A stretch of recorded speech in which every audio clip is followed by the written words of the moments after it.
Beneath the myths, beneath the floodwaters, beneath everything we think we know, there lies a forgotten world. A world of sky gods, drowned cities, impossible machines, and knowledge too dangerous to survive. This isn't ancient history. It's a shattered memory, and the pieces are still bleeding through. From Turkey to the Pacific, from megaliths to DNA, 30 mysteries scream one truth. We are not the first, and we will not be the last.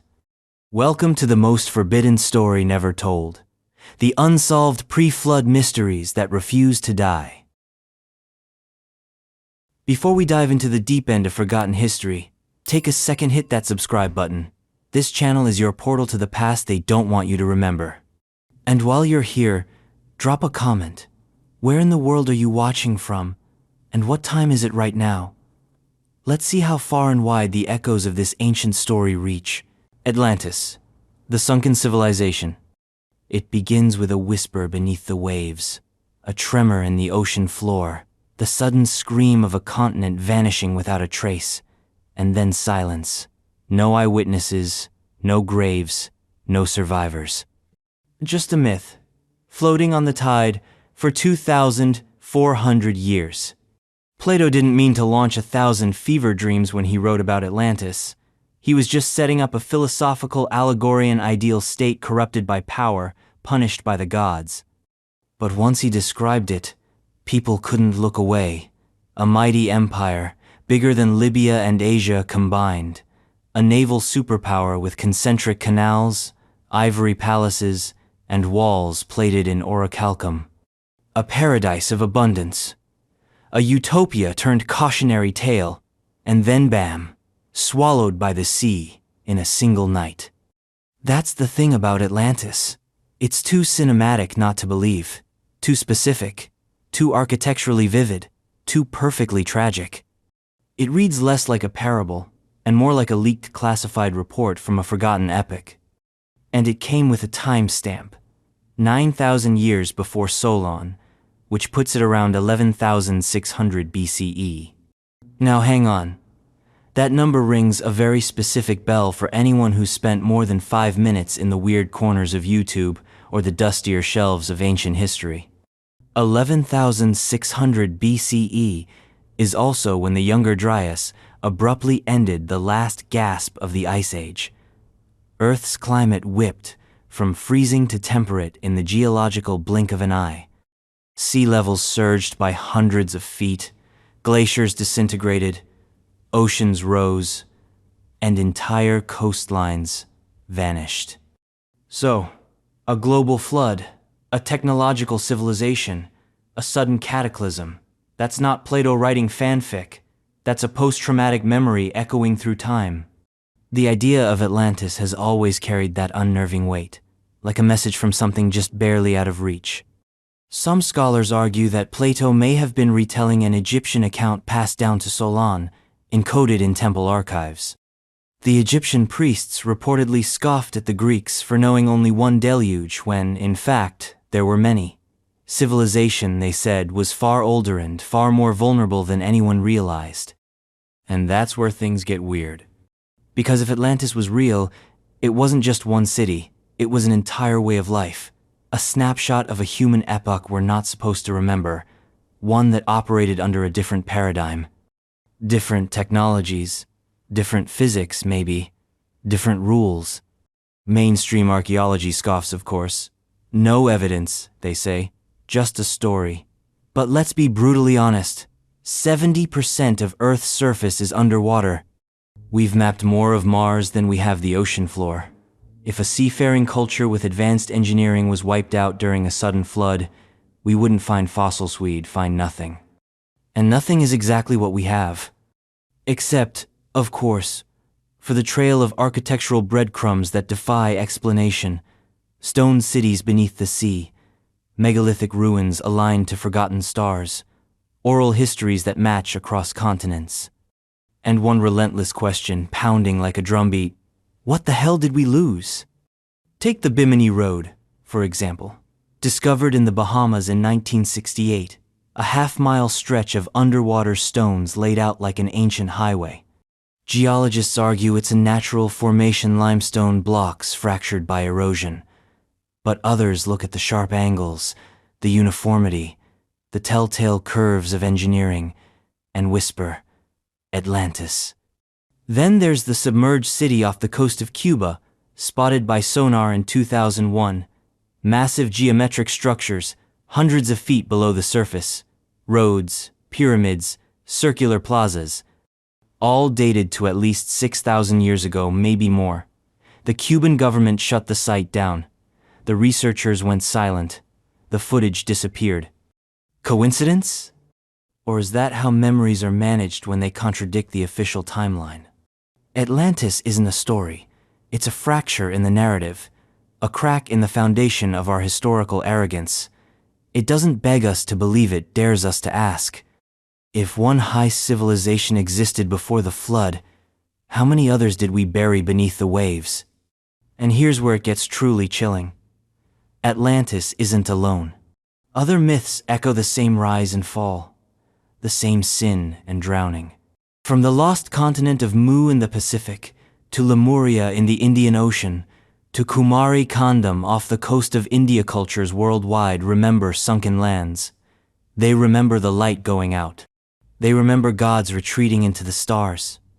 And they all point backward, beyond written history, to a time before time, to the antediluvian world. But Atlantis is the crown jewel of this collective amnesia, not because it's the only myth, but because it's the most detailed, the most provocative, the most heretical to the idea that civilization begins with Mesopotamia and ends with Silicon Valley. Let's entertain the blasphemy for a moment. What if Atlantis wasn't a fluke? What if it was the last outpost of a long-declining culture, hanging on before the tide came in? What if the Greek tale is a retelling of survivors' stories, refugees from the deep who passed down fragments of a forgotten world?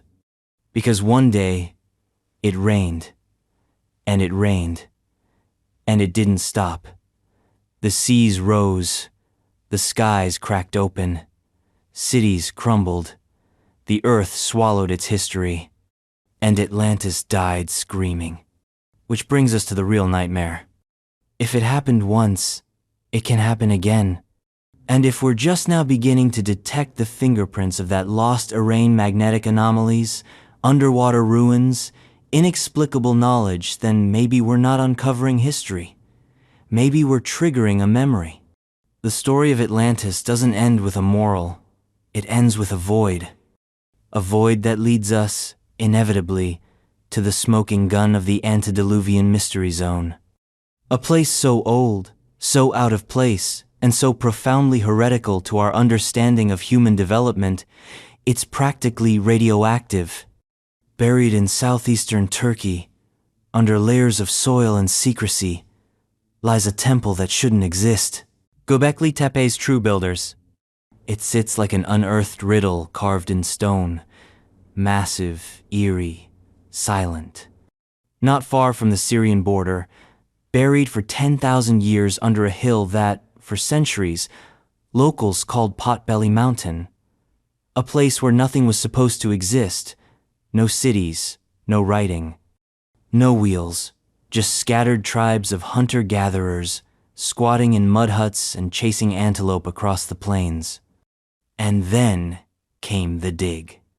Göbekli Tepe shattered the entire origin story of civilization, like a hammer through glass. Discovered in the 1960s, ignored for decades, and finally excavated in the 1990s, this sprawling megalithic complex is now regarded as the world's oldest known temple, dated to around 9,600 BCE. That's 7,000 years before Stonehenge, 6,000 years before the Egyptian pyramids, thousands of years before the supposed invention of farming, writing, or religion. Pause and let that sink in. They were carving 20-ton stone pillars with perfect symmetry before they were growing wheat. Each pillar is a monolith, standing up to 20 feet tall, arranged in circular enclosures like ritual amphitheaters. The carvings are not primitive scratches, but intricate bas-reliefs: vultures, scorpions, lions, snakes, each animal placed with obsessive care, each circle aligned with celestial bodies. It is not the work of a starving tribe. It is the work of a vision, and it mocks every timeline we've been fed. Academia was blindsided. According to the old model, agriculture led to cities, which led to temples, which led to civilization. But Göbekli Tepe reversed that order. Here, it seems, temples came first. Spiritual complexity preceded food security. People didn't settle down to grow crops, they gathered to build monuments. And then mystery number one, they buried it. Deliberately. The entire site was backfilled around 8000 BCE, perfectly preserved under tons of rubble, as if someone wanted it hidden, not destroyed, not neglected, but concealed, with almost surgical precision. Why? Who builds a cathedral with technology that shouldn't exist, uses it for a few centuries, then buries the whole thing under dirt? And perhaps more importantly, who were these people? The official answer is hunter-gatherers. But let's be real. That's like saying a chimpanzee built the Eiffel Tower because you found a banana at the base. There is no evidence senene that the pre-agricultural societies of the time had the tools, organization, or math skills to engineer anything close to Göbekli Tepe. No nearby settlements have been found that could have supported the labor force. No quarries, no workshops, no tools. Just the monument, rising out of prehistory like a monolith from another world. Some archaeologists speculate that the site was a pilgrimage center, a sacred hub where disparate tribes came together to worship, feast, and trade. But that only raises more questions. How did nomads, separated by geography and culture, coordinate the construction of a temple complex on this scale? How did they move 20-ton pillars without wheels? How did they carve bas-reliefs with no metal tools?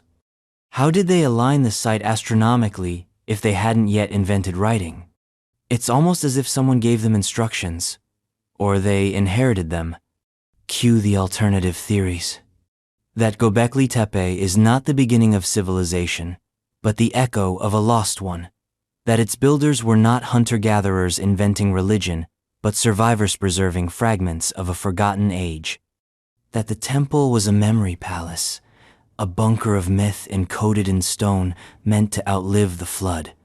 Some believe it was a map, others, a warning.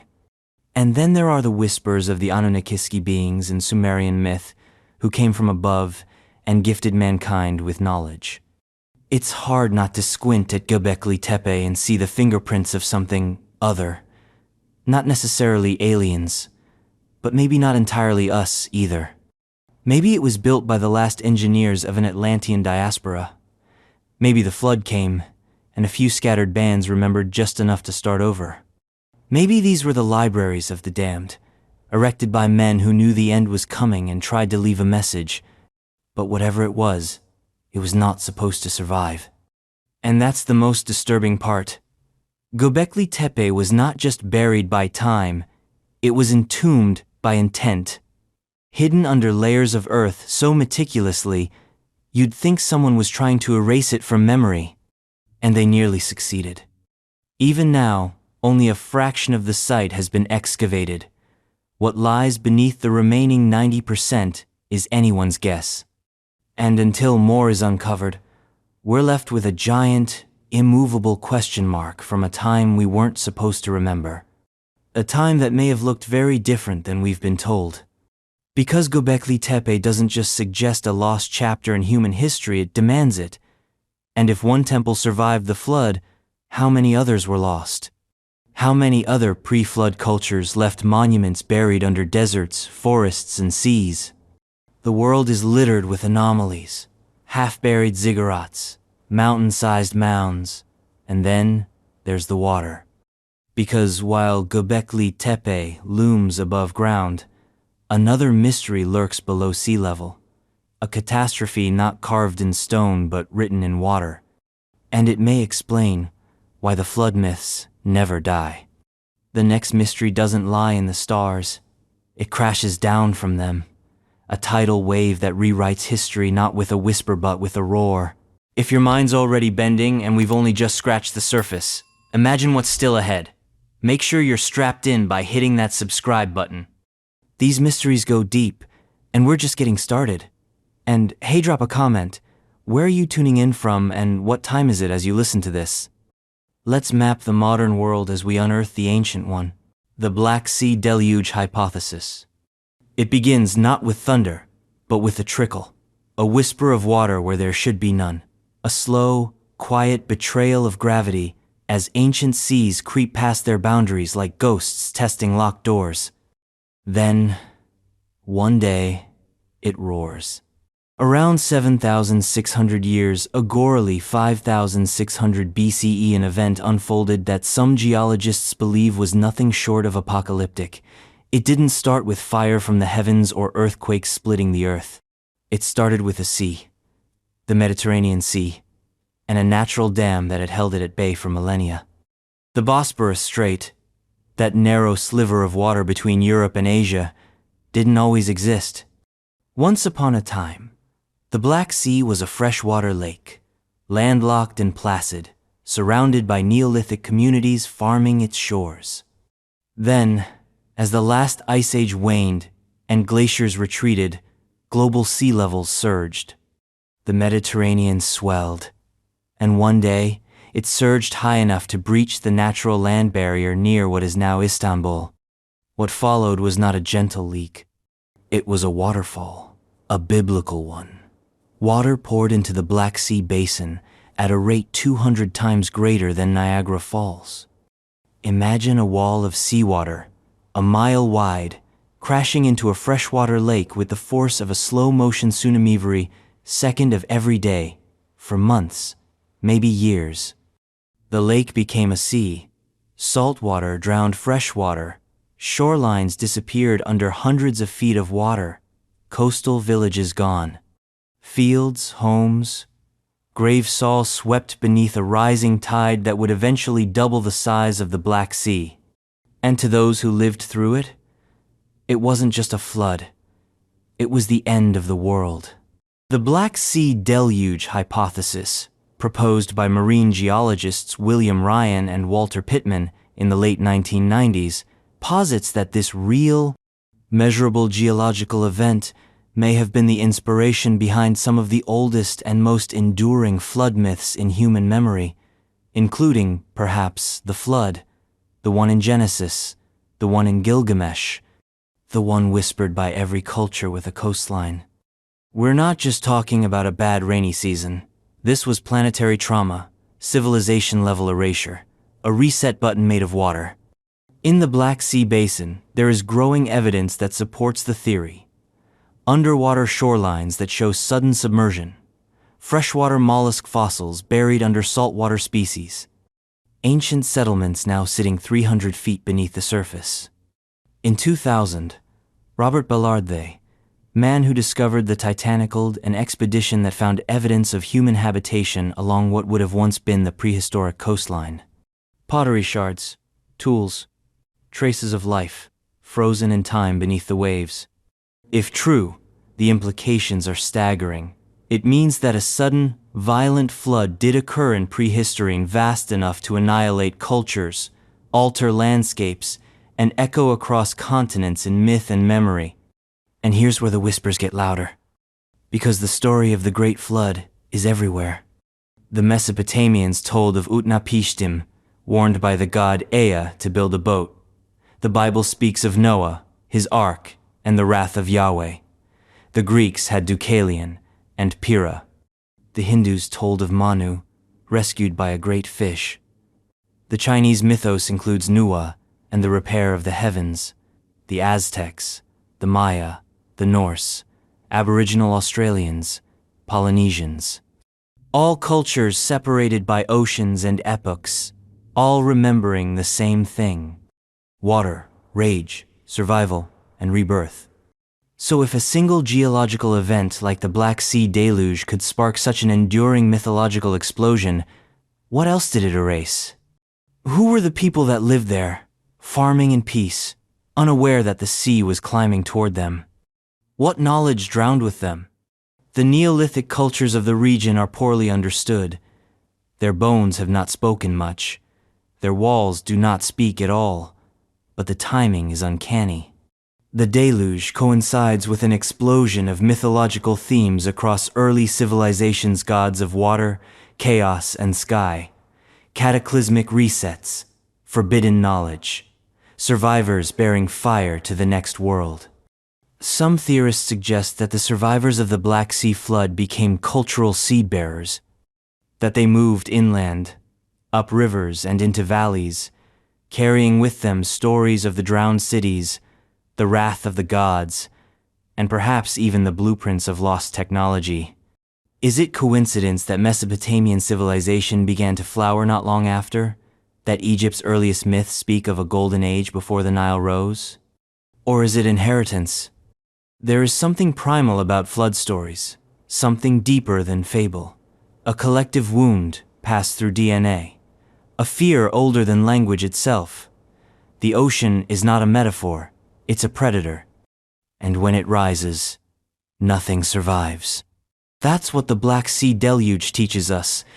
Not just that something happened, but that memory survives in strange forms. That myth is not always fiction. Sometimes it's just history with the names rubbed off. But we're only scratching the surface. Because the Black Sea deluge may explain the flood itself, but it doesn't explain what was lost. It doesn't explain the civilizations that seemed to vanish overnight, the structures they left behind, the mythological fingerprints that refused to fade. It doesn't explain why, after the flood, new gods walked the earth, gods who were not all benevolent. And it certainly doesn't explain why the kings of old, the first rulers after the deluge, were described as not entirely human. Which brings us to one of the strangest, most audacious lists in all of ancient history. A roll call of monarchs that stretches across tens of thousands of years. Some ruled for centuries, some for millennia. Their names are etched in clay, and their reigns defy belief. Antediluvian kings with superhuman lifespans. They ruled before the flood, long before. In a time when the gods still walked among men, and Menif, that's what they even were, lived long enough to watch forests rise and fall, rivers carved through stone, stars realign. Their names come to us not from myth, but from record. Not from whispers, but from baked clay, etched in the unmistakable script of the Sumerians, the first known civilization to write anything down. The Sumerian King List. It's one of the most astonishing documents ever discovered. A cuneiform tablet found in multiple copies, from different regions of Mesopotamia, all listing the rulers of Sumer stretching back to the dawn of time. It begins not with cities, or wars, or harvests. It begins with a declaration. After the kingship descended from heaven, the kingship was in Eridu. And then it goes completely off the rails. The first kings, those who ruled in the antediluvian age, said to have reigned for tens of thousands of years. The first ruler, Alulim of Eridu, is recorded as having ruled for 28,800 years. His successor, 36,000 years. In total, the kings before the flood ruled for 241,200 years. Let that number roll around in your skull for a second. That's 241 millennia. More time than the entire span of recorded human history. More time than Homo sapiens have supposedly existed as a distinct species. The kings of Sumer didn't live long lives. They lived geological ones. Mainstream scholars shrug and say it's all symbolic. The numbers must be lunar years, not solar. Or perhaps it's just mythic exaggeration in ancient way to say, this guy was important. Maybe it's numerology. Maybe it's nonsense. But the numbers are specific, consistent, and they only collapse into more familiar lengths after the flood. Suddenly, lifespans shrink. Kings die after decades, not eons. Something changed. Or someone changed it. The king list doesn't just record reigns, it tracks a transfer of power, from godlike kings to mortal ones, from beings who lived like titans to rulers who lived like men. The flood is the dividing line. The reset button. Before it, we have impossible rulers. After it, we have history. And it's not just Sumer. Other cultures echo this strange idea.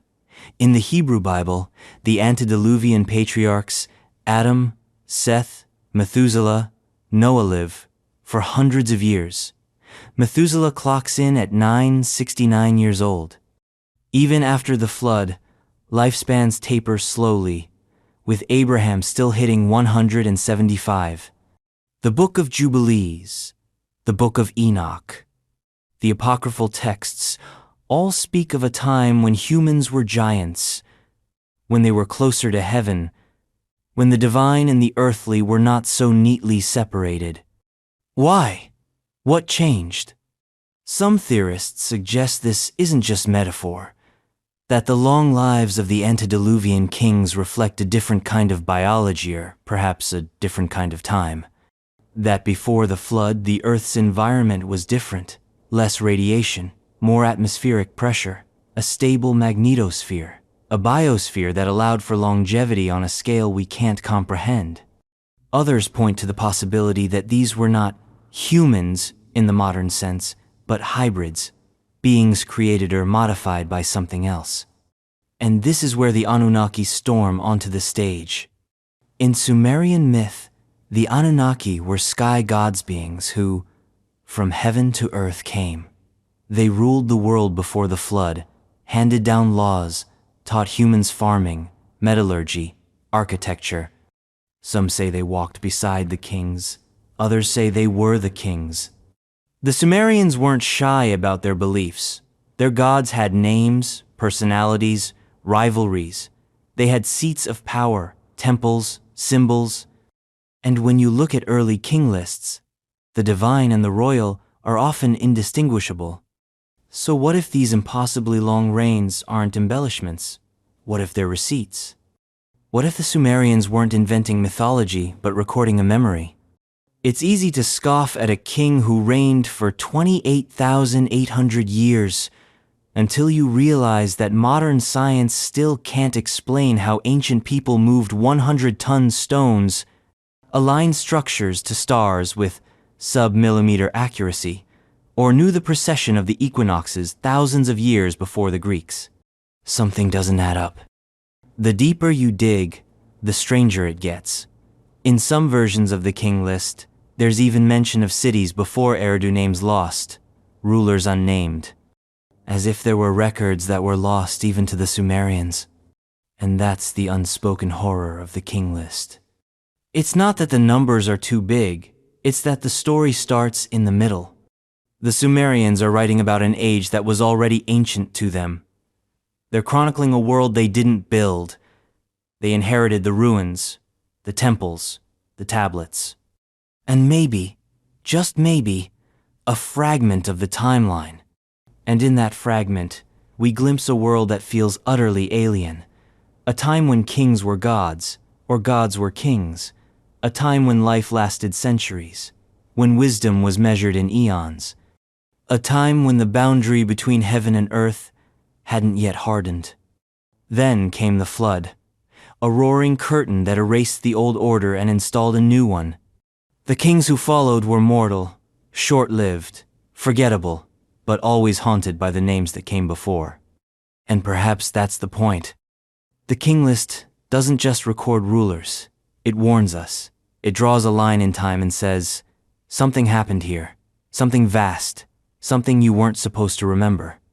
But memory doesn't die easily, especially when it's carved in stone, especially when it reappears over and over in tablets and temples and myths scattered across the globe, and sometimes in more than memory, because the ancient kings may be long gone, but the legacy of their supposed creators remains.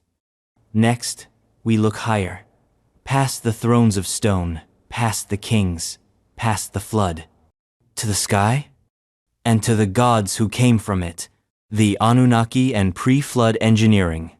They descend not with trumpets and halos, but with tools, with symbols, with star maps and laws and architecture. They descend wearing crowns and wielding tablets, not thunderbolts. They come not to save, but to instruct. The Anunnaki. In the dusty vaults of ancient Sumer, carved into brittle clay tablets long before Egypt raised its first pyramid, the stories begin. The gods didn't live in some ethereal heaven. They lived in cities. Cities with names, with addresses, with ziggurats and irrigation systems and family drama fit for daytime television. These gods, the Anunnaki, weren't abstract metaphors for nature. They were tangible, hierarchical, personal. Some loved humanity, some hated it, some bred with it. According to Sumerian cosmology, the Anunnaki were the offspring of Anu, the sky god, and Ki, the earth. They were administrators of the divine order, the original bureaucrats of the cosmos. But they were not omnipotent. They bickered, they plotted, they rebelled. And above all, they built temples, canals, civilizations. The stories say the Anunnaki came to Earth to mine gold, not metaphorical gold, actual gold. Their home world, Nibiru, was dying. They needed the precious metal to repair their atmosphere. So they came here, to the primitive Earth, and began the extraction. But mining is tedious, dirty, beneath the dignity of the gods. So they made a decision. They would create a helper. And thus, in the story told by the Babylonian Enuma, Elish, and echoed in the Atrahasis epic, humanity was born not by divine miracle, but by genetic engineering. That's right. The Anunnaki didn't just show up and hand out fire. They spliced it into our DNA. They took a native hominid species, some say Neanderthal, some say Homo erectus, and upgraded it. The result? Us. This isn't just the fever dream of conspiracy theorists in tinfoil hats. The ancient texts are shockingly specific. The god Enki, patron of wisdom and water, worked with the mother goddess Ninhursag to fashion mankind using clay and the blood of a god. It's a creation myth that doesn't feel like religion. It feels like a laboratory transcript. And that blood? The texts call it life essence. What we'd call, today, genetic material. Let's suspend disbelief and follow this rabbit hole to its terrifying end. If the Anunnaki were real, if they were extraterrestrial, or extra-dimensional, or merely a breakaway civilization, then humanity wasn't born from the dust. It was built, not evolved, but designed. A tool, a servant, a slave species manufactured to serve the divine miners of Mesopotamia. And if that's truth, then the ancient ruins scattered across the globe take on a very different flavor. Because the Anunnaki didn't just create us, they left blueprints. Towering ziggurats in Sumer, cyclopean walls in Peru, massive stone platforms in Baalbek, Lebanon, of which the stone of the pregnant woman weighs over 1,000 tons. That's 2 Boeing 747s stacked on top of each other, cut and placed with a precision modern cranes would struggle to match. The mainstream explanation? Rollers and ropes, slaves and sweat. The ancient world, apparently, was just a gym membership with better architecture. But here's the catch. In every culture with a megalithic tradition, the legends say the same thing. We didn't build this. In Egypt, the pyramids were said to be built by the gods in the time of Zep-Tepethi, first time, long before the pharaohs. In Bolivia, the site of Pumapunku was already ancient to the Incas, who said it was raised in a single night by the gods. In India, the temples of Ellora are rumored to have been discovered, not constructed. Again and again, the builders deny authorship. The ancestors inherited, they say. The gods built it, and then left. Back to the Anunnaki. Their cities were many: Eridu, Uruk, Nippur, Lagash, each ruled by a different god, king, each a node in a network of divine administration. They weren't random settlements, they were cosmically aligned hubs, laid out with an intelligence that speaks to orbital mechanics more than Bronze Age guesswork. Take Eridu. According to the Sumerian king list, it was the first city, the beginning. Kingship descended from heaven there. Its ruler? Alulim, the one who reigned 28,800 years. And the city's patron god? Enki. It wasn't just a home, it was a headquarters. Some researchers believe the ziggurats were not just temples, but power plants, stargates, portals, devices. Their layered terraces may have been resonant with frequencies unknown to us. The gods didn't just live there, they operated from there. And perhaps, on rare occasions, they punished from there too. Because the Anunnaki grew weary of mankind, noisy, rebellious, too numerous. The Atrahasis epic tells us that Enlil, a chief god, was disturbed by humanity's growing chaos. Too much noise, too much breeding, so he planned a culling, a flood, not to purify but to prune. Enki, sympathetic to his creations, whispered the truth to a man named Atrahasis, told him to build a boat, gather animals, prepare. Sound familiar? This story predates the book of Genesis by over 1,000 years.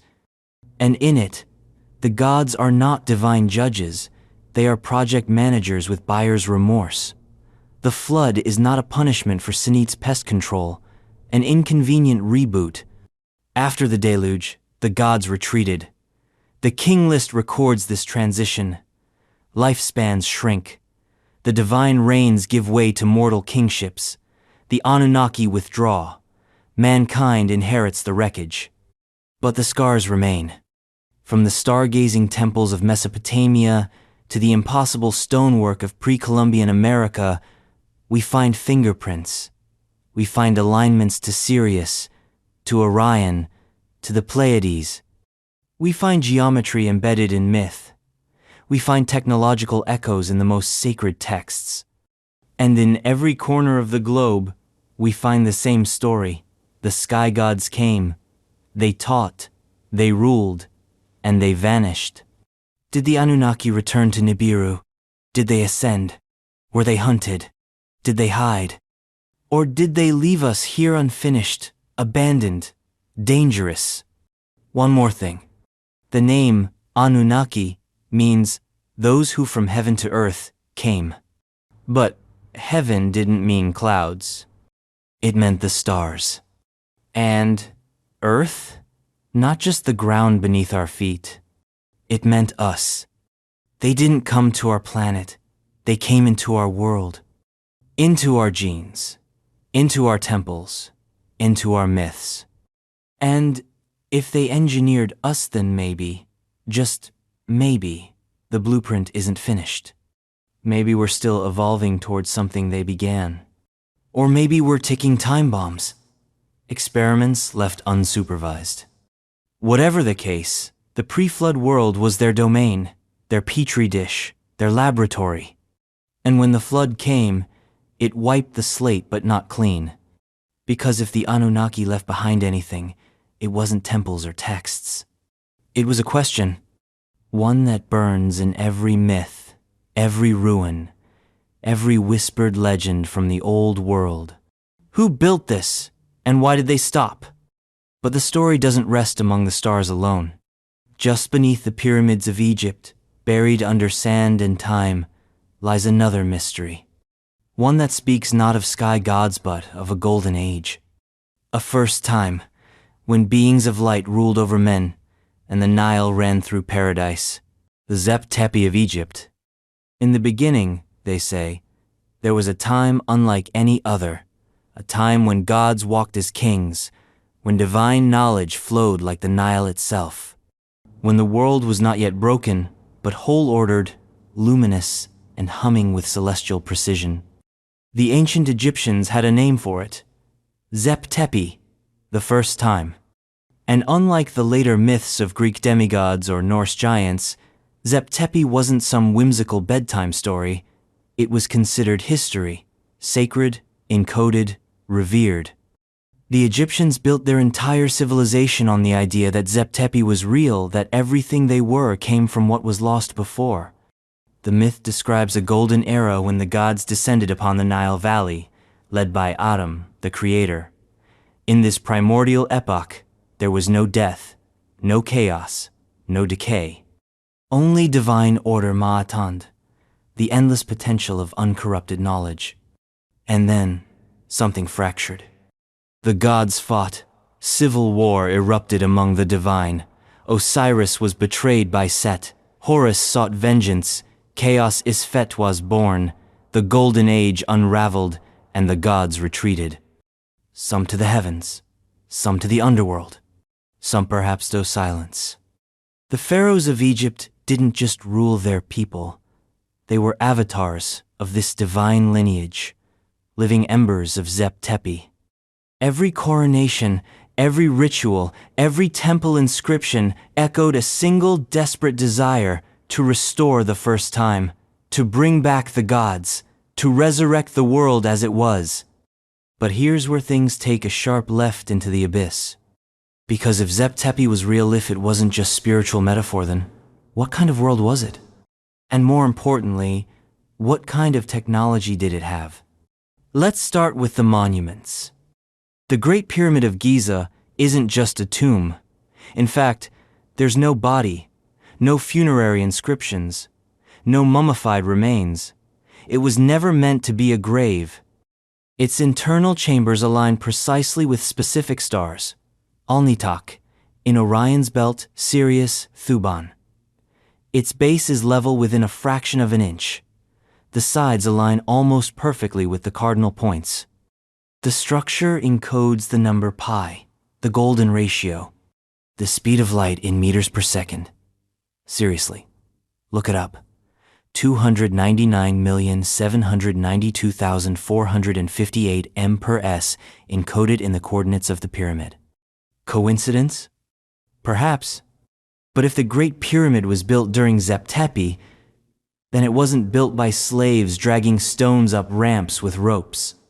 It was built with knowledge that's been erased or hidden or deliberately misunderstood. The Temple of Luxor, for example, mirrors the human body with organ-precise architectural scaling. The Osirion at Abydos contains granite blocks weighing 100 tons perfectly placed in subterranean chambers cut from solid bedrock. The Serapeum of Saqqara is a catacomb of 24 black granite sarcophagi, each weighing up to 80 tons, polished to optical smoothness, housed in narrow corridors with no room for maneuvering. How were they transported? How were they carved? The standard answer: very carefully. But the Egyptians themselves never claimed they built this stuff from scratch. Instead, they pointed backward, always backward, to a time before dynastic Egypt, before Menes, before the Old Kingdom, before even Narmer unified the two lands. They spoke of gods, demigods, and shining ones who came from elsewhere and taught the mysteries of the cosmos. This is where figures like Thoth enter the picture.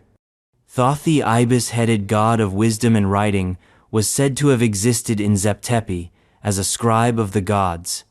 He brought language, astronomy, alchemy, and geometry to man. He didn't invent these things, she delivered them. In some versions, Thoth is more than a god, he's a cosmic intelligence, a trans-dimensional mind, a being who remembered what we forgot. The Emerald Tablets of Thoth, a much later esoteric text, claim that he hid knowledge in secret chambers, deep beneath the Sphinx and pyramids, awaiting a time when mankind would be ready to remember. Even if that's pseudo-history, it echoes something potent. The Egyptians believed their greatest wisdom came from before the flood, not after. Herodotus, visiting Egypt in the 5th century BCE, was told by temple priests that their history stretched back 11,340 years. They showed him lists of kings, scrolls, relics. He was stunned. Back in Greece, the oldest myths dated to maybe 2000 BCE. But in Egypt, they remembered a time before time. Here's the kicker. The date they gave him, around 11,340 BCE, matches almost perfectly with the Younger Dryas impact hypothesis. That mysterious period when Earth's climate abruptly changed. When the last ice age ended. When sea levels rose. When something happened. The same window in time when Plato said Atlantis was destroyed. The same window in time when the flood myths say everything drowned. The same window in time when, according to the Egyptians, the gods walked the earth. So what if Zep Tepi wasn't a myth? What if it was a surviving memory of a real advanced civilization obliterated by global catastrophe? There's more. The inventory stela, a lesser-known inscription found near the Sphinx, mentions that Khufu, traditionally thought to be the builder of the Great Pyramid, actually repaired the Sphinx. That it was already ancient in his time, that it was built by the gods in the first time. Egyptologists dismiss it as a forgery. But they have to, because if the Sphinx predates Khufu, it blows the entire chronology of Egyptian civilization wide open. And there's the water erosion. Geologist Robert Schoch stunned the academic world when he showed that the Sphinx shows signs of heavy rainfall erosion, more consistent with a subtropical climate, thousands of years before dynastic Egypt. The last time that much rain fell in Giza? Around 10,000 BCE? Again, Zep Tepi. The implications are chilling. What if the Sphinx isn't 4,500 years old but 12,000? What if the pyramids aren't monuments to the dead but survivors' artifacts? Stargates? Energy collectors? Machines left behind by a civilization that knew the end was coming? And what if the gods of Zep Tepi, Thoth, Osiris, Isis, Set weren't metaphors? What if they were beings? Not divine in the religious sense, but powerful, technological, ancient. The last remnants of the builders. Perhaps they didn't just rule over men. Perhaps they made them. Perhaps Zep Tepi was the Anunnaki under a different name.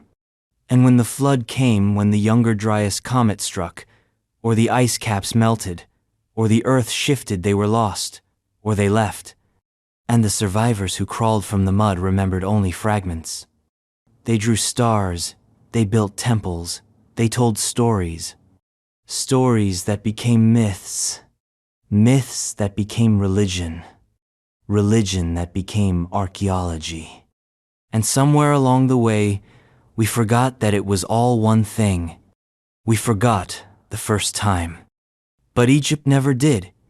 Even as empires fell, as Rome conquered, as sand swallowed cities, the temples of the Nile whispered one truth. We came from something greater. And the relics are still here, waiting. Which brings us to the next unsolved mystery that challenges everything we know about timelines, technology, and the myth of progress. A structure so vast, so precise, and so impossible that even the modern world bows before it. A monument that should not exist unless someone, somewhere, remembered Zep Tepi and built it again. The pyramids and pre-flood knowledge. There they stand, colossal, silent, and immovable.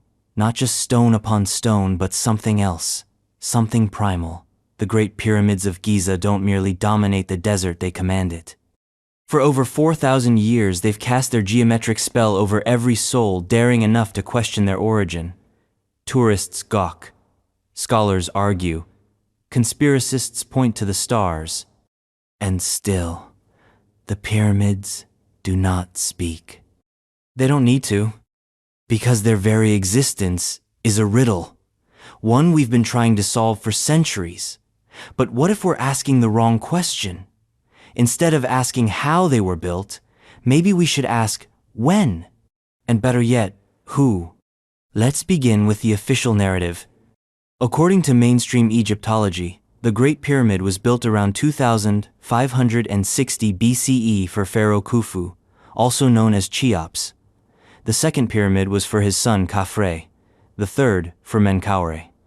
These structures were tombs, glorified burial mounds raised by a burgeoning state, flexing its power and engineering prowess. The theory goes like this: tens of thousands of workers, maybe slaves, maybe not, using copper tools, sleds, and ramps, carved and transported 2.3 million limestone and granite blocks, weighing over 80 tons, to build the Great Pyramid in just over 20 years. Pause. Now try to picture it. That's one block placed every 2.5 minutes, 24 hours a day, 7 days a week, for 2 decades. No mistakes, no major misalignments, just a perfectly level base, a nearly perfect square footprint, and a height-to-perimeter ratio that encodes the mathematical constant pi. And then consider this: despite the technological limitations of the era, not a single blueprint or plan has ever been found. No papyrus scrolls explaining logistics. No sketches on how to maneuver stones the size of boxcars through the desert. Just tomb inscriptions celebrating the pharaoh's grandeur. That's convenient. Then we get to the construction itself. The Great Pyramid's sides are aligned to true north with an accuracy of 3/60ths of a degree. That's better than the Royal Observatory in Greenwich. Its base is almost perfectly level within less than an inch over 13 acres. Its internal shafts point to specific stars: Orion's Belt, Sirius, and Thuban, the North Star of 10,000 BCE.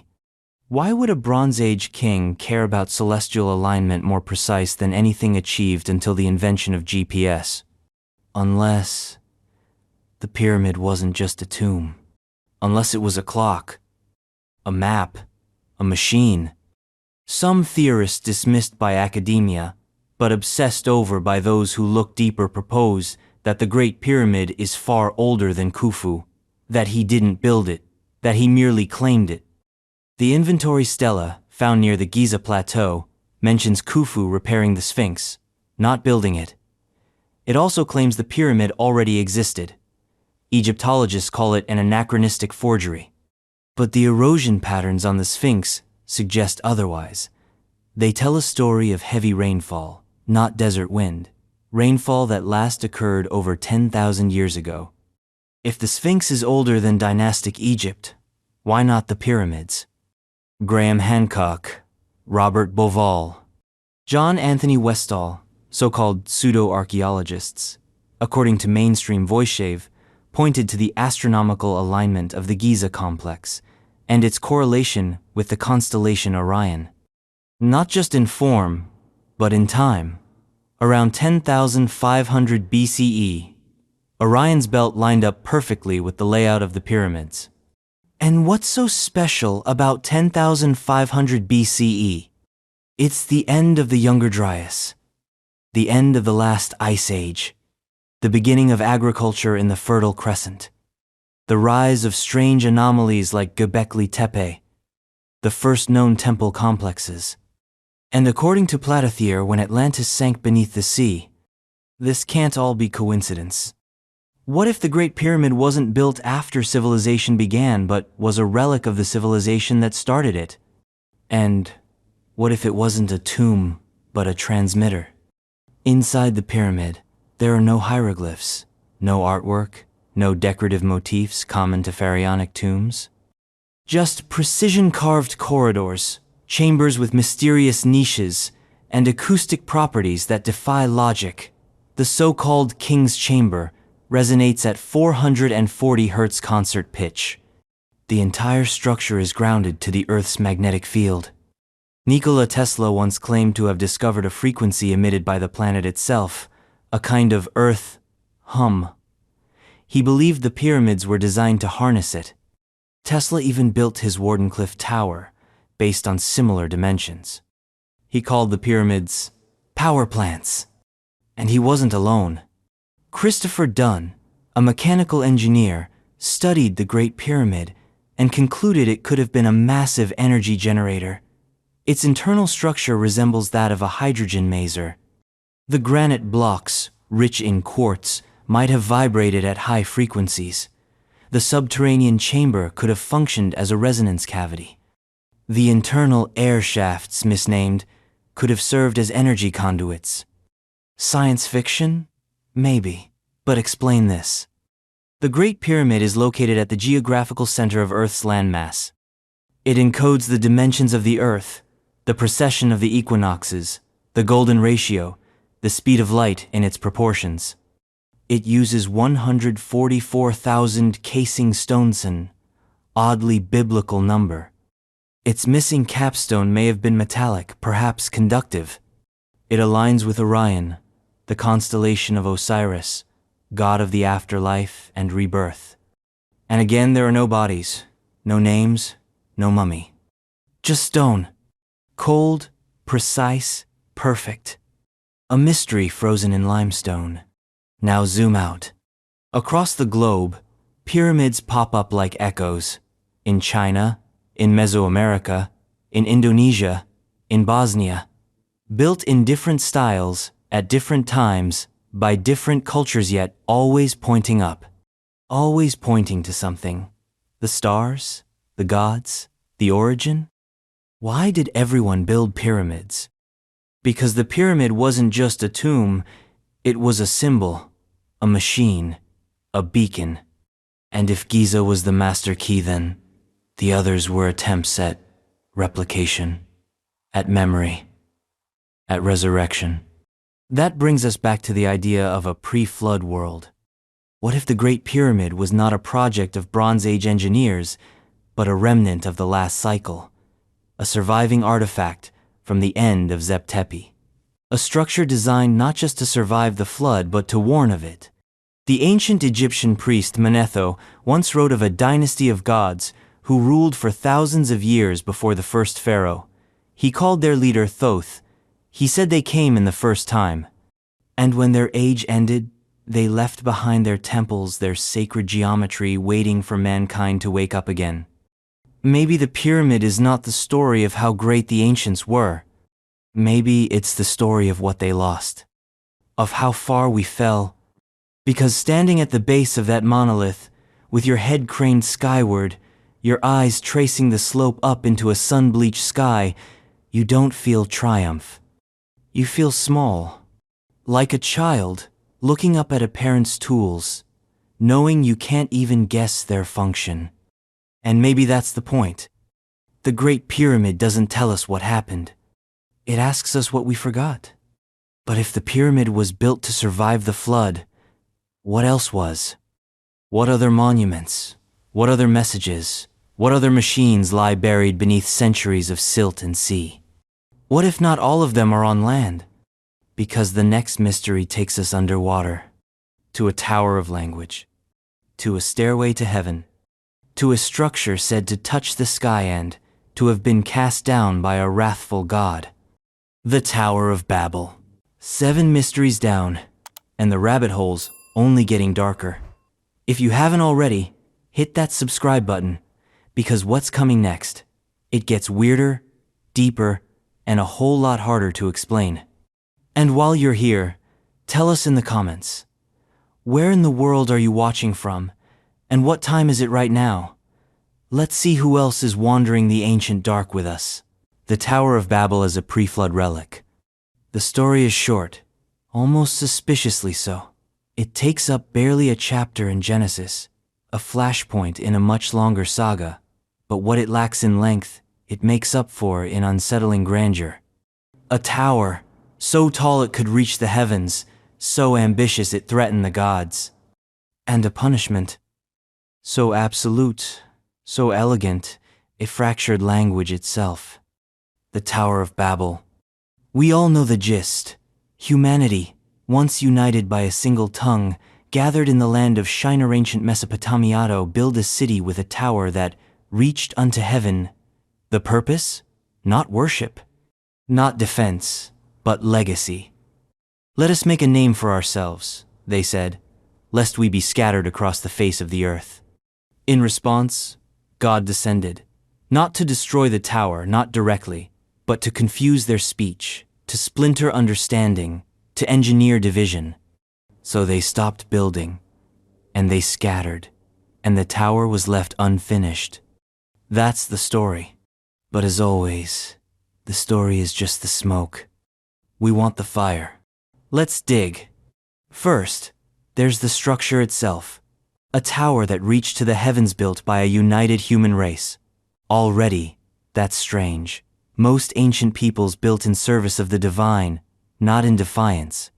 This was a monument not to the gods, but to humanity. A challenge. A gauntlet thrown. But if this wasn't about ego, if it wasn't some cosmic temper tantrum over early urban planning, then what was it? Some theorists suggest the Tower of Babel was not just a tower, but a machine. A ziggurat, yes, but more than that. A device for communication, or even transportation. A stargate. Not metaphorically a literal technology designed to pierce the boundary between dimensions, to open a portal between Earth and the heavens. Sound insane? Not if you consider what the ancients meant by heaven.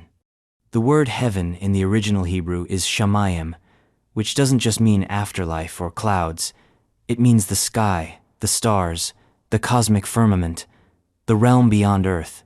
And if Babel was a technological relic from a time before the flood, then perhaps the confusion wasn't punishment, it was protection, a security measure, a failsafe, a global reboot. In Mesopotamian tradition, the Tower of Babel is often associated with Etemenanki, a massive ziggurat dedicated to the god Marduk in Babylon. But even Etemenanki, as grand as it was, pales in comparison to the scale described in Genesis. A tower to reach the heavens? That's not architecture. That's a statement of cosmic intent. And here's where it gets darker. The name Babel comes from the Hebrew word balalto, confuse. But in Akkadian, the language of ancient Babylon, it means gate of God, Bab Ilu, a portal, a threshold. Not just a structure, but a crossing point between planes. So let's piece this together. A united humanity. A device to reach the stars. A rupture between dimensions.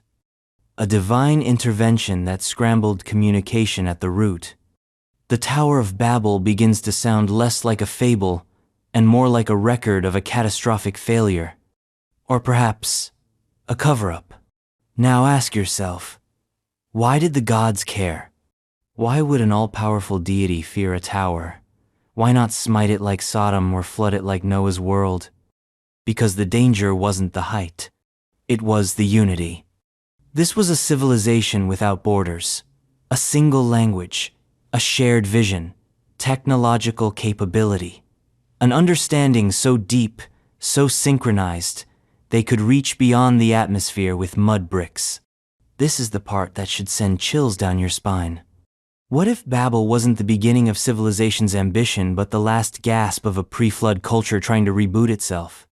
What if the flood didn't wipe the slate clean? What if some survivors made it through? And what if Babel was their final attempt to reconnect with whatever guided the first time?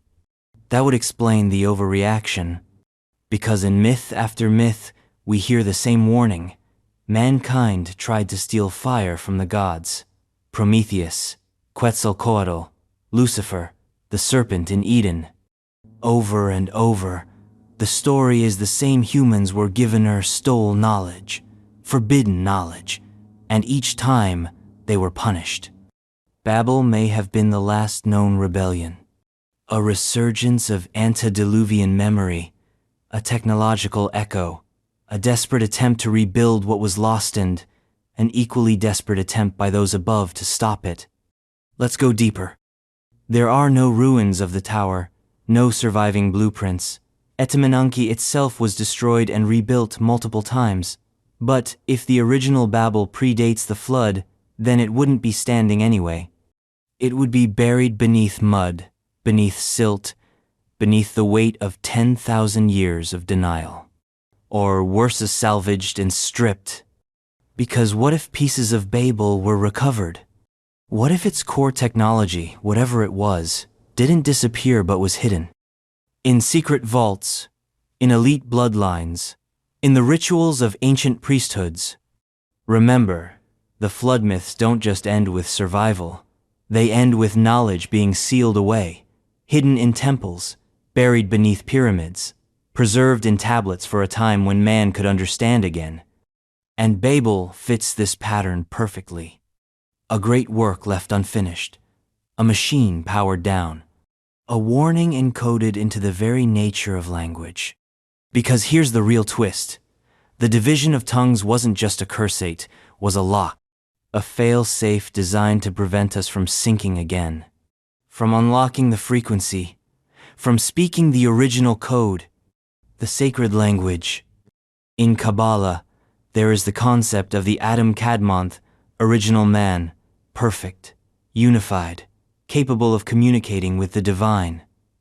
Babel may have been humanity's attempt to remember that state, to return to it, through language, through math, through vibration, through architecture.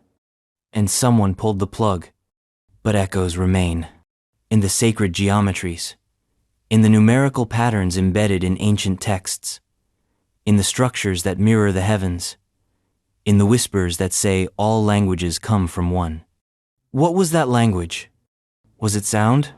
Light? Frequency? We don't know.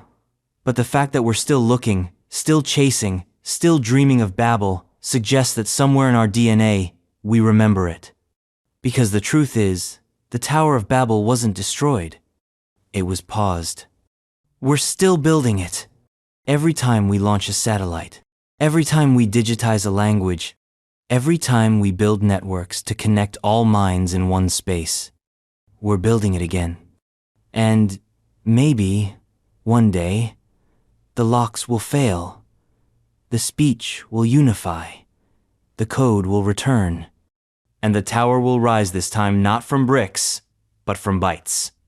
But before we get too starry-eyed, we should remember how that story ended last time, because the next mystery doesn't whisper of unity. It roars of survival, of an ark, of a mountain, of a vessel that rode out the storm while the world was torn apart. And it raises a question no one wants to answer. What if the flood really happened, and what if something still remains? Something parked. Noah's Ark and the mountain debate. The world ends in water, not with the violence of war or the slow erosion of time, but with a surge, a rushing wall of chaos that drowns cities, silences voices, and wipes the slate clean. That's how the story of Noah begins, but it doesn't end there. Because while the myth of the flood is universal, the focus isn't on destruction, it's on survival, on one man, one family, one ark, and one mountain. That's where things get complicated. Ask any school child, where did Noah's Ark land? They'll probably say Mount Ararat. It's the most common answer, the modern Sunday school certified location. But the truth is far murkier. Ararat wasn't always Ararat. The Bible never mentions it by name, only referring to the mountains of Ararat, plural, a region, not a peak. And even then, the original Hebrew word is Urartu, an ancient kingdom that spanned parts of modern-day Turkey, Armenia, and Iran. So which mountain was it? Which summit bore the weight of humanity's second chance? And more importantly, what, if anything, is still up there? Let's begin with the traditional site. Mount Ararat, in eastern Turkey, is a hulking stratovolcano rising over 16,000 feet into the sky. It's stunning, symmetrical, and perpetually snow-capped. The kind of mountain that looks like it should hold a divine secret. And for centuries, people have claimed that it does.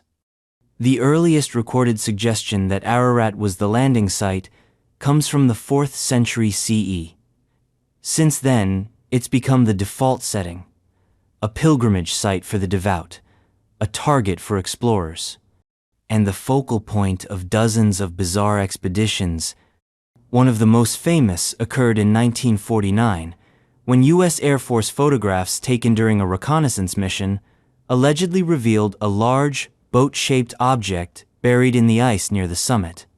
These images sparked a frenzy of interest, leading to multiple expeditions in the 1950s and beyond.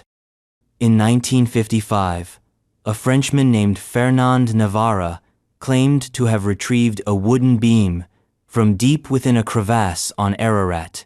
He had it carbon dated. The result? Around 5,000 years old. Other adventuresome, credible. Many Nothav reported strange formations, fossilized wood, and unnatural geometric structures beneath the snow. And yet, nothing conclusive. Every photo is grainy.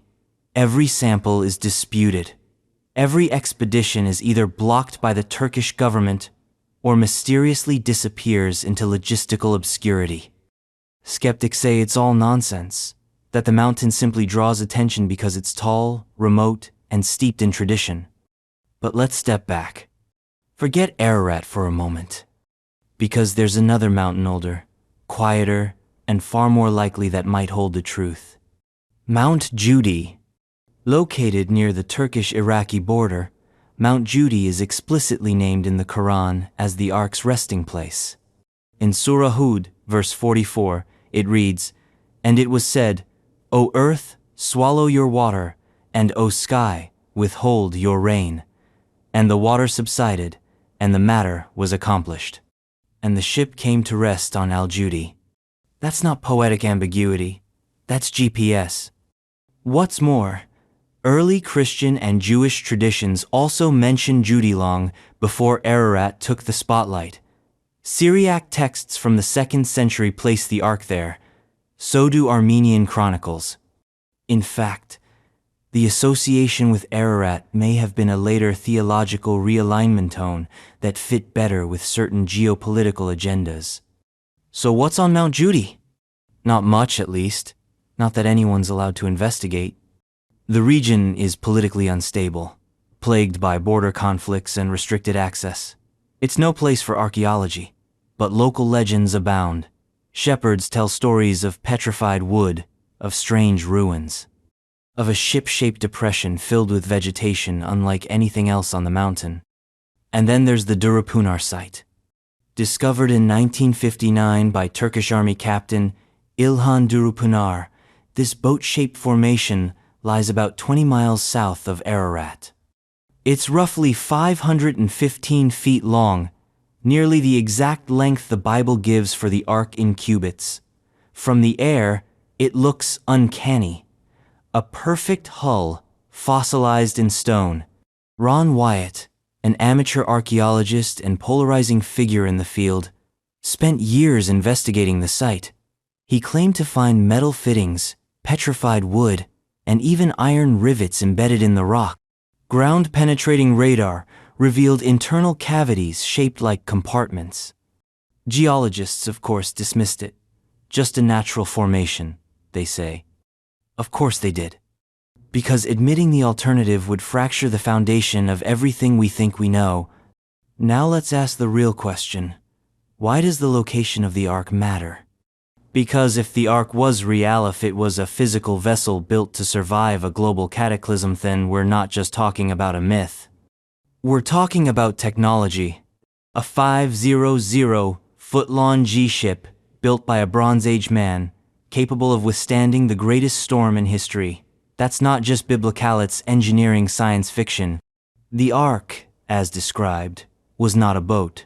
It had no sails, no rudder.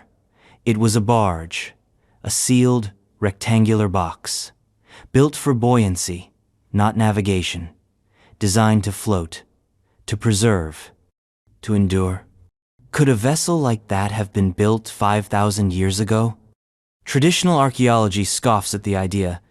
Timber of that size would have been difficult to harvest. Joinery techniques were primitive. Waterproofing was rudimentary. And yet, the Bible says it happened. The Quran says it happened. The Sumerian flood myth older than both says it happened. The Epic of Gilgamesh includes an ark of its own, complete with precise measurements, sealed with pitch, and filled with animals. Why do all these ancient cultures remember the same thing? Because memory is a stubborn thing. And maybe the flood was more than myth. We now know that sea levels rose dramatically around 10,000 BCE. We know that massive ice sheets collapsed, flooding the Black Sea and swallowing entire coastlines. We know that geologic records show massive tsunamis in every ocean basin. We know the Earth has scars deep, violent, ancient. And maybe, just maybe, someone saw it coming. Noah, Utnapishtim, Ziusudra, Manu, all names for the same archetype, the chosen survivor, the one who built the box, who rode the wave, who lived to tell the tale. So maybe the Ark is real. Maybe it's fossilized in rock. Maybe it's still up there, buried in ice, waiting for the world to be ready. And maybe that's why governments block expeditions, why photographs vanish, why wood samples go missing. Because the truth would rewrite everything. And the Ark doesn't just represent survival, it represents continuity, the thread that links the pre-flood world to ours. The DNA of civilization itself, sealed in a wooden sarcophagus, waiting for the waters to recede. It's the smoking gun, not because it proves the Bible, but because it proves that someone somewhere knew the flood was coming, and they had time to prepare. Which means they had knowledge, technology, awareness, and understanding of global systems, celestial cycles, cataclysmic patterns. They didn't just witness the end. They escaped it. And that knowledge, the forbidden kind, the kind that let you defy extinctionis, always the thing that vanishes after the deluge. The disappearance of Lemuria.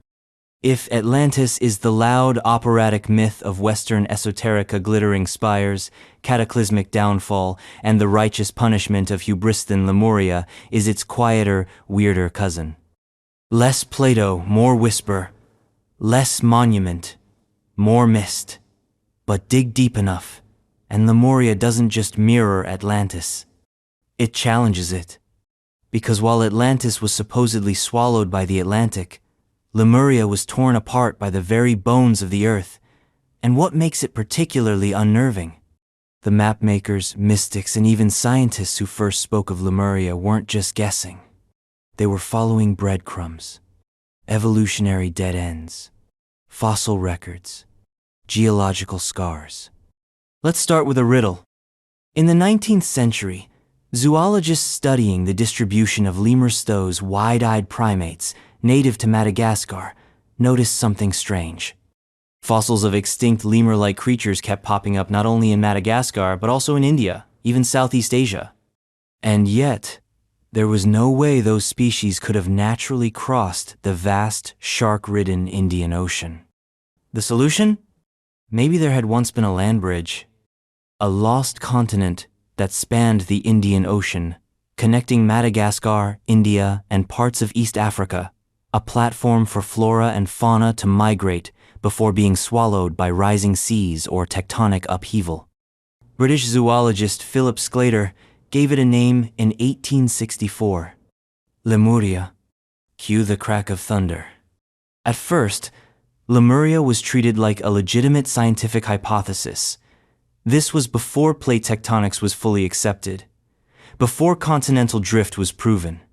The idea that an entire landmass could vanish wasn't science fiction, it was a placeholder for unsolved mysteries in biology and geology. But then the mystics got involved. Helena Blavatsky, the controversial founder of Theosophy, took the idea of Lemuria and ran straight into the cosmos with it.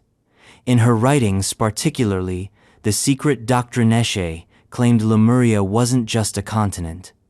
It was a cradle, the home of a third root race. Pre-human, pre-physical, towering beings of ethereal energy, androgynous, telepathic, psychic. Their downfall? Mixing with lower life forms. A story that sounds eerily similar to the Watchers of the Book of Enoch or the Nephilim of Genesis. Again and again we see this, the Medivine or advanced beings interbreeding with early humans and triggering cosmic disaster. According to theosophical doctrine, the Lemurians were eventually replaced by the Atlanteans, the fourth root race. Each cycle, more material, more fallen, more like us, and each one obliterated in turn. But let's ignore the esoteric for a moment. Strip it down to bones and rocks. Is there any real-world evidence of Lemuria? Well, no, at least not in the sense of a sunken continent the size of India. But what we do have is stranger. Let's talk about submerged ruins. Off the coast of southern India, near the modern town of Pumpuhar, lie the remains of an ancient city, now hundreds of feet underwater. Indian legends speak of a place called Kumari Kandaman, antediluvian civilization that once stretched from Madagascar to Australia.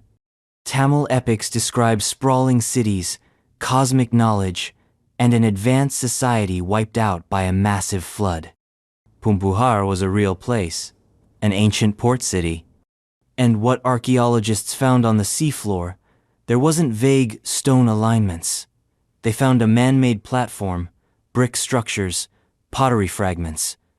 Items dated to at least 6,000 years ago, possibly much older.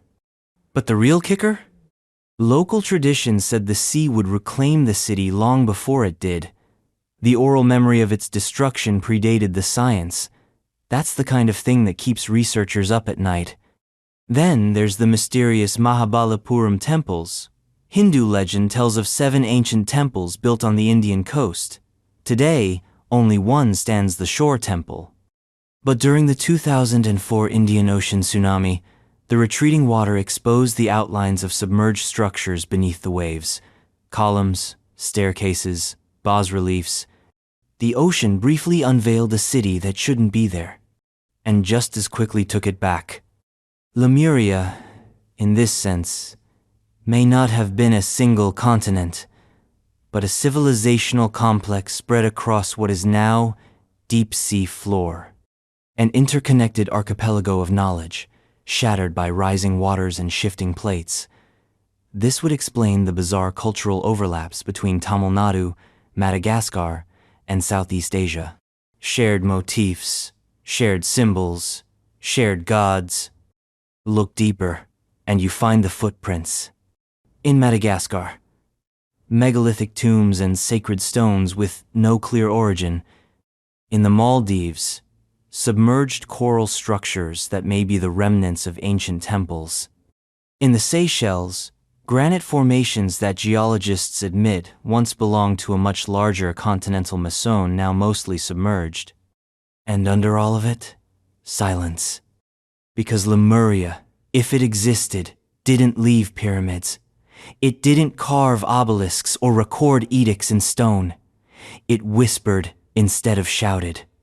And that's why it haunts us. Because it's the missing piece that doesn't want to be found. The culture that collapsed, not with a bang, but with a quiet, lapping tide. It may never have had a Plato to speak for it. No Solon to pass the tale down. Just floodwaters. And fossils. But here's where it gets uncomfortably relevant. Modern geologists now confirm the existence of a submerged continental fragment in the Indian Ocean dubbed Mauritia. Found under the island of Mauritius, this landmass once connected India and Madagascar. It matches almost exactly with the theorized location of Lemuria. Mauritius sank not millions of years ago, but around 10,000 years ago, right around the end of the last ice age. The same moment in time when Atlantis allegedly sank. When Göbekli Tepe was buried, when the Sphinx got wet, when sea levels rose by hundreds of feet worldwide, over and over, the same number haunts the data, 10,000 BCE, the tail end of a planet-wide cataclysm. And if Lemuria was part of that, if it was one of the cultures erased by the flood, then perhaps the beings that Blavatsky spoke of, the luminous Lemurians, the psychic ancients, weren't fantasy. They were memory. And perhaps, in those buried temples and submerged cities, we'll find proof that Lemuria was not a dream, but a forgotten chapter in the human story. One written not in ink or clay, but in silence. Because Lemuria, like so many of the mysteries on this list, doesn't give us answers. It gives us absence. And absence, when repeated across continents, becomes a kind of evidence, not of what was there but of what is now missing. But sometimes, you don't have to dive into the sea to find a vanished world. Sometimes, you just have to look at a map. A map drawn centuries before we knew what Antarctica looked like. A map that shows coastlines without ice. A map that should not exist. Ancient advanced mapping. Piri Reis map. There's a difference between a mistake and a mystery. Mistakes can be corrected. A mystery, when it refuses to die, starts to change the landscape around it. And few cartographic artifacts are more enigmatic, more stubborn, or more quietly revolutionary than the Piri Reis map. It isn't just an old piece of parchment, it's a hand grenade tossed into the timeline of human history. Drawn in 1513 by Ottoman admiral and cartographer Piri Reis, the map was discovered in 1929 in a dusty bundle of documents at the Topkapi Palace in Istanbul. What they found was a fragment roughly 1/3 of a full world map, but what remained was enough to send shockwaves through historical and scientific communities alike. Why? Because the map showed something it shouldn't. A landmass at the bottom of the world. One with a striking resemblance to the northern coast of Antarctica. Not the frozen, jagged coastline we know today, but a smooth, ice-free outline, as if someone had charted the land beneath the ice cap. Here's the problem. Antarctica wasn't officially discovered until 1820, over 300 years after the Piri Reis map was drawn. And we didn't know what the continent looked like underneath the ice until seismic and radar surveys conducted during the International Geophysical Year in 1957. Yet there it was, on a 16th century map, copied according to its creator from 20 charts and Mappe Mundi, including some drawn in the time of Alexander the Great. How is that possible? How did a Renaissance-era Ottoman admiral get his hands on a chart that accurately portrays the subglacial contours of Antarctica? That's the mystery. And the deeper you go, the stranger it gets. Let's talk about the specifics. The Piri Reis map accurately places the eastern coast of South America, complete with the correct longitudinal alignment. That's impressive for 1,513, when longitude was nearly impossible to measure accurately at sea. But the southern portion, what Piri labeled Antarctica, lines up almost perfectly with the Queen Maud Land coast as it exists beneath the ice. In 1960, the U.S. Air Force sent Captain Arlington Mallory to analyze the map. His conclusion? The source maps used to create the Piri Reis map must have been based on an aerial or very high-altitude perspective. He wasn't alone in that assessment. Charles Hapgood, a college professor and rogue academic, took it further. Hapgood proposed the existence of an advanced ancient civilization with seafaring and aerial mapping capabilities. He published Maps of the Ancient Sea Kings in 1966, arguing that the Piri Reis map was just one of many anomalies pointing to a forgotten technological culture that flourished during or before the last ice age. Hapgood's theory was eventually endorsed by Albert Einstein, who wrote the preface to his book. That's not fringe territory, that's Einstein. Now, of course, the mainstream response was swift and dismissive. Skeptics claim the map simply misrepresents South America's eastern coast, that any resemblance to Antarctica is coincidental. That Piri Reis may have misinterpreted older maps, showing mythical southern continents, what cartographers once called Terra Australis Incognita, but that doesn't hold water. The precision is too specific, and the implications are too profound. Because if even part of that map accurately shows Antarctica's coastline without ice, then the source material must predate the last glacial maximum roughly 12,000 years ago when Antarctica was warm enough to be partially ice-free, which means someone mapped it back then. Someone with global navigation. Someone with a knowledge of spherical geometry. Someone who left behind charts, not myths. And Piri Reis wasn't alone. Other ancient maps also show similar anomalies. The Orontius Phineas map, drawn in 1531, shows an ice-free Antarctica with rivers and mountains again, matching the subglacial terrain discovered centuries later. The Buach map of 1737, based on even earlier sources, shows the continent divided by a central waterway, exactly what modern science has since revealed beneath the miles of ice. These maps didn't come from wild guesses. They came from something else. From somewhere else. That else could be Atlantis. It could be Lemuria.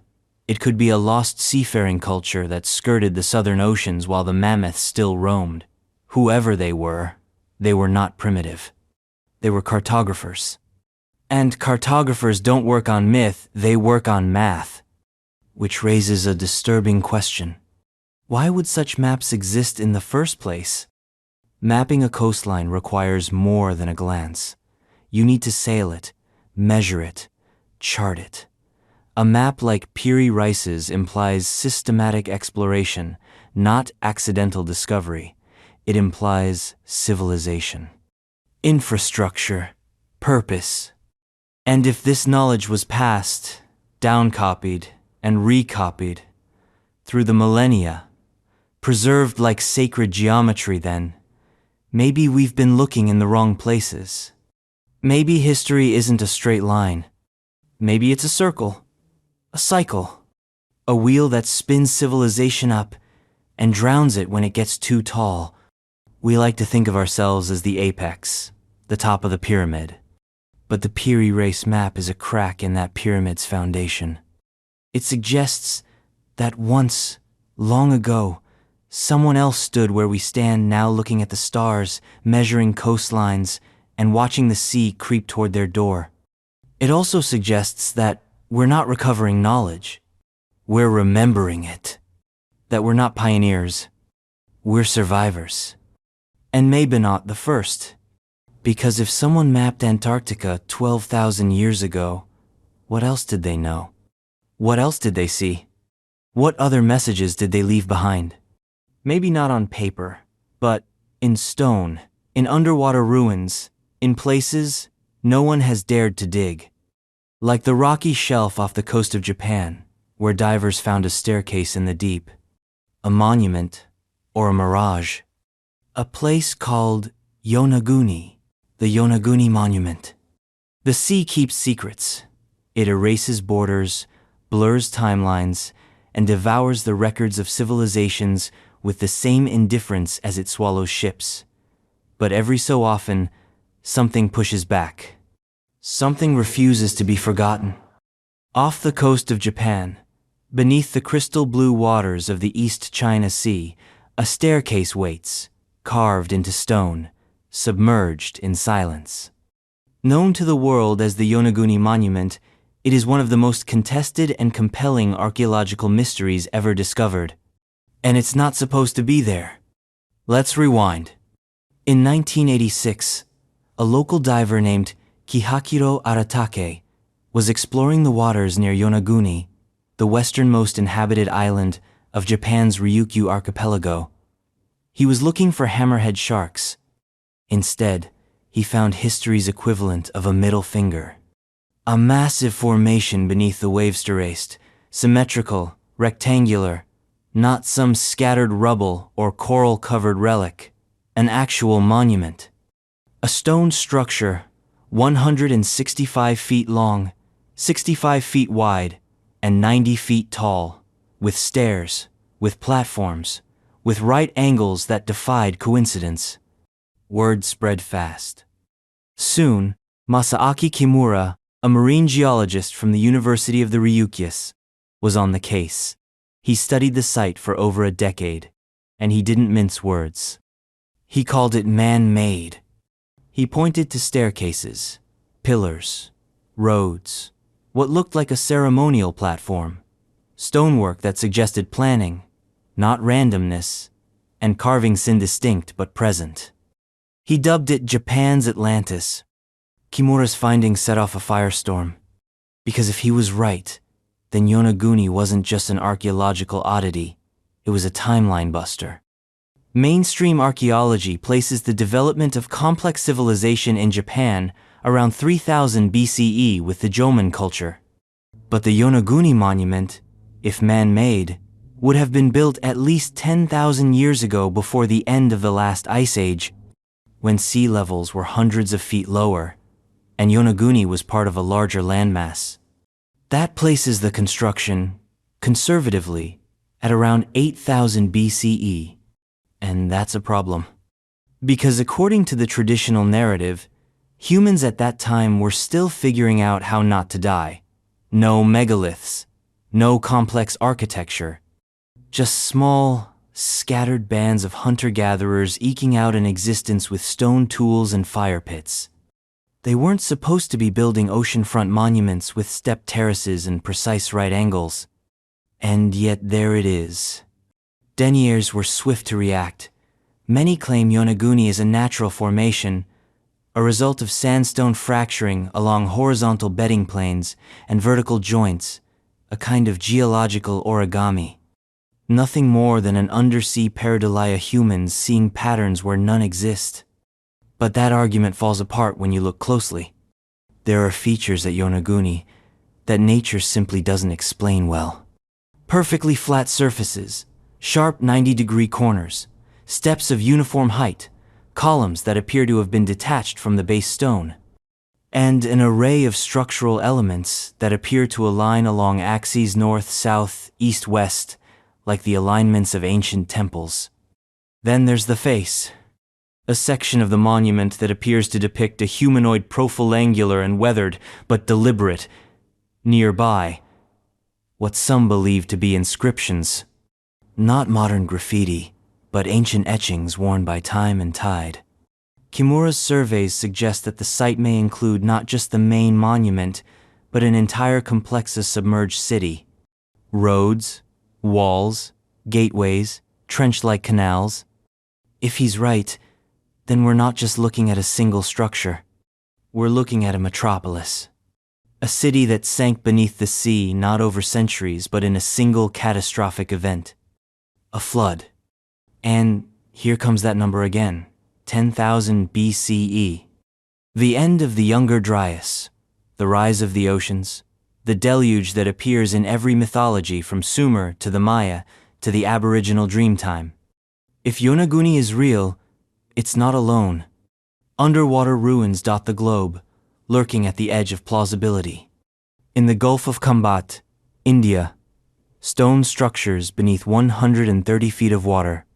In the Caribbean, submerged roads and walls off the coast of Cuba. In the Mediterranean, underwater temples off the coast of Malta. In the Bahamas, the Bimini Road, a path of stone that seems far too straight to be accidental. And they all point backward, to a time before the flood, to a time when the seas were lower, the ice still locked away in polar tombs, and humanity, we dare to admit it was doing something extraordinary. Here's the kicker. If Yonaguni was built before the flood, then it predates not just Japanese civilization, but most of human history as we know it. It flips the script. It means civilization didn't emerge from savagery. It means it returned from trauma. It means that what we call prehistory isn't a void, it's a memory hole. A deliberate forgetting. Because if Yonaguni was real, we'd have to rewrite the textbooks. Admit that some culture, some people had engineering knowledge, planning ability, and the collective will to carve monuments into bedrock at a time when, supposedly, we were all still chasing deer through the forests. And the real horror? They were wiped out. Their cities drowned, their languages lost, their names erased. And we forgot them. Or rather, we were made to forget. Because monuments don't survive floods.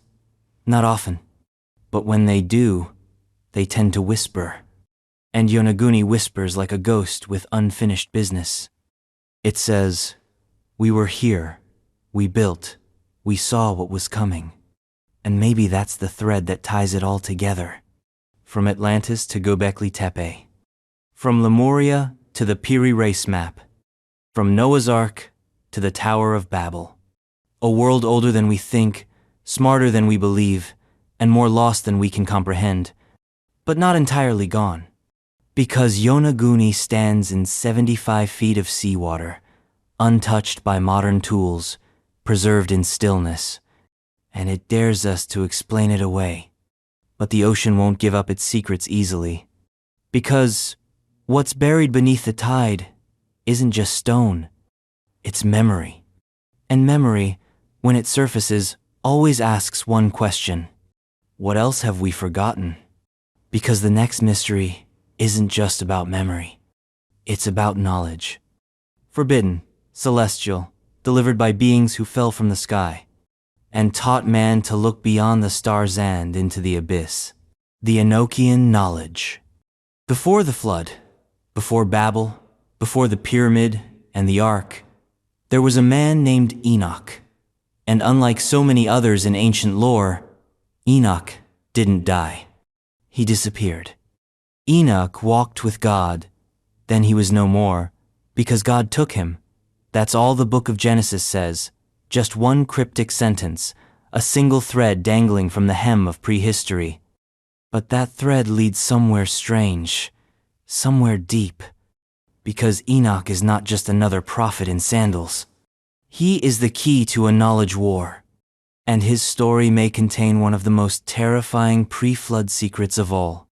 To understand Enoch, we need to leave the Bible behind and crack open the Book of Enoch, sprawling, apocryphal text banned from the biblical canon but preserved in the Ethiopian Orthodox Church.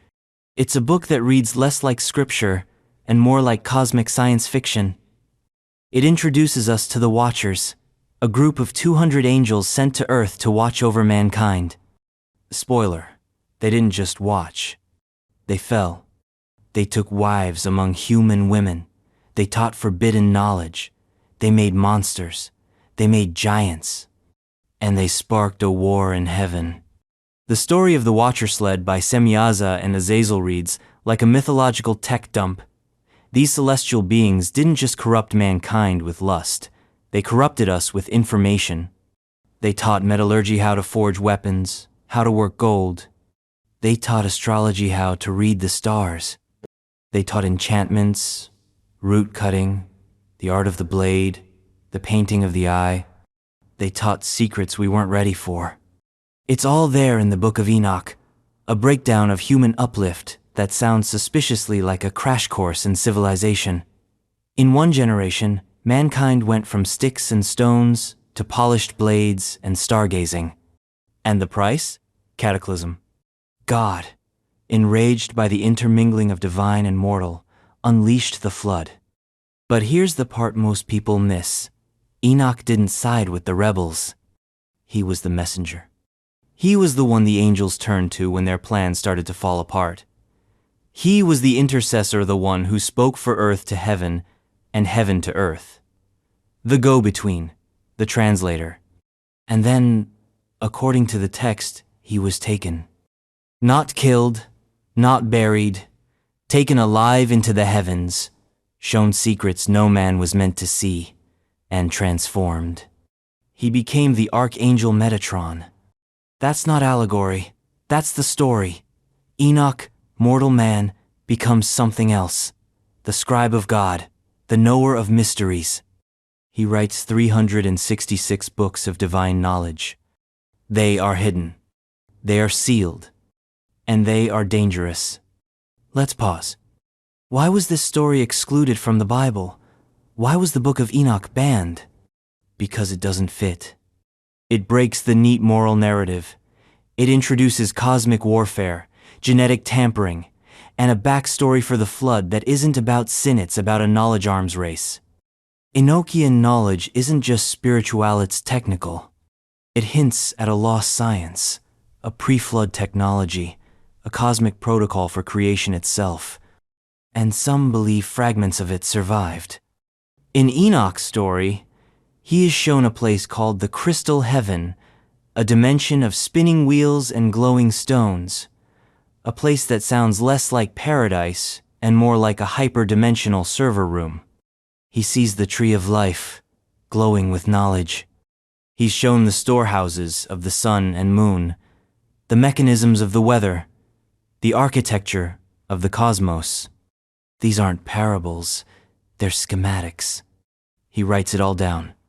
And those writings, according to legend, hidden in the earth, in vaults, under mountains, in lost cities, in forgotten temples, and maybe in DNA.